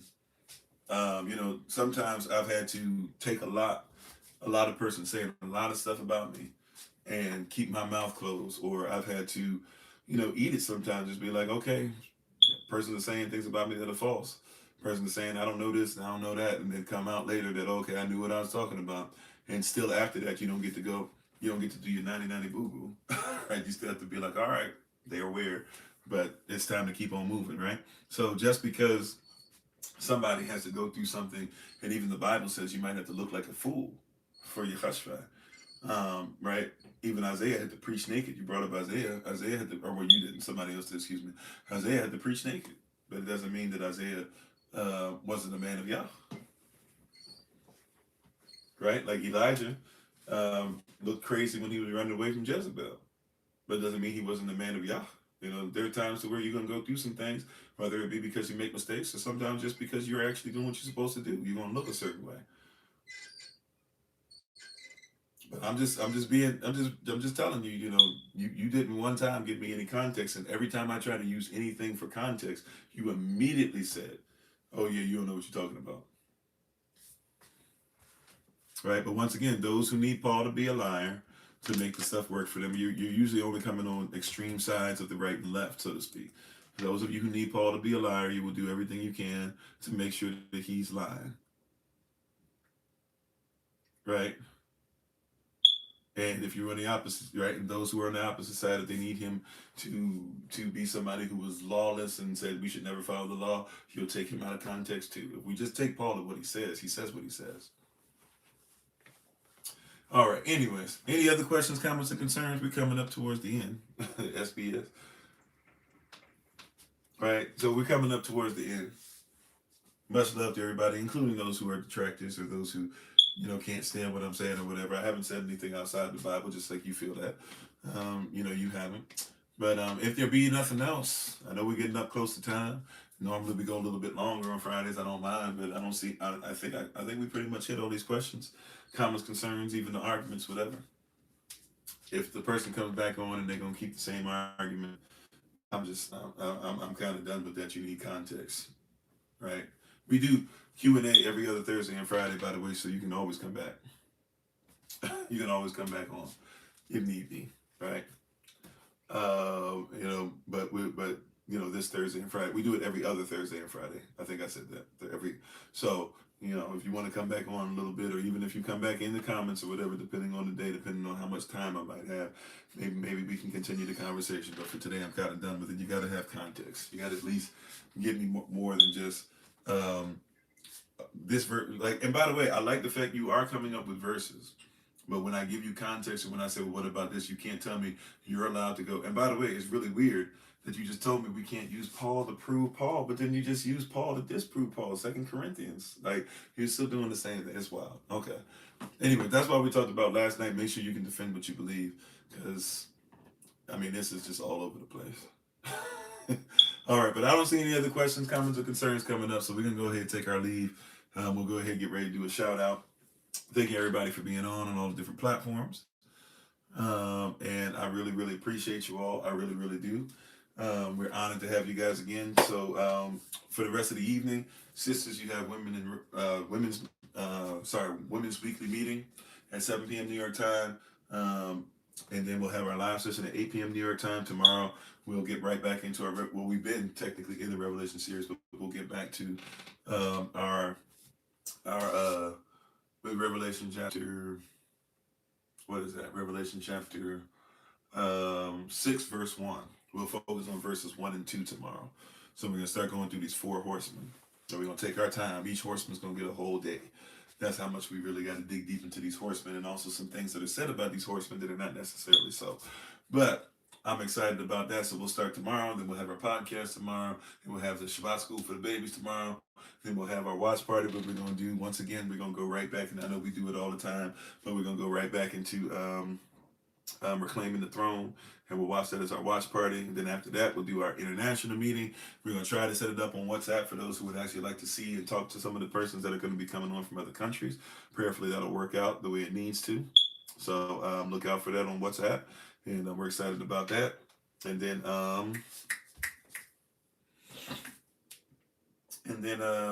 men, we're going to do our makeup for our men's meeting. That'll be tomorrow at 7 p.m. New York time as well. All righty. So thank you, everybody. We appreciate you. We honor you. We honor your presence. We honor your, you being on, and we're thankful and grateful for you guys spending some time with us again. We hope that you guys enjoy the shout out. If you want to come over to TikTok for the shout out, thank you for everybody who was on with us today. Facebook, YouTube, TikTok. Thank you for those who got up really, really early with us, even though we couldn't get Prophet Yomi on for whatever reason. We thank you for those who got up really early with us and were part of our discussion earlier this rising. So if you'd like to come over to TikTok or just stick around for the shout out, we're going to do our shout out in just a little bit. We'll explain how that works. Other than that, we give our honor and praise to the Most High. We give our praise and honor to him for my wife, the Honorable Maya, who lives a life that's able to be honored, to the ministers, that moderators, SOC, Lottie Dart, and everybody. We appreciate you so very much. Yeah, stay safe in the winter storm, all that great stuff, and take care of yourselves. We'll be praying for you. So we take time out to just say we love you once again, Achaba, and remember as always, beloved, that you are loved. You're necessary, you are majestic, you're fearfully and wonderfully made, and you, which is all of us working together, will be the reason why people who are in this system no longer have to be of it. All right, shalom, early Shabbat shalom to you, whether you are doing Shabbat this evening or Shabbat tomorrow evening. Basically, we're still going through Friday and Saturday, so Shabbat shalom to all. Thank you so much for being on. We'll talk with you soon. All right, peace.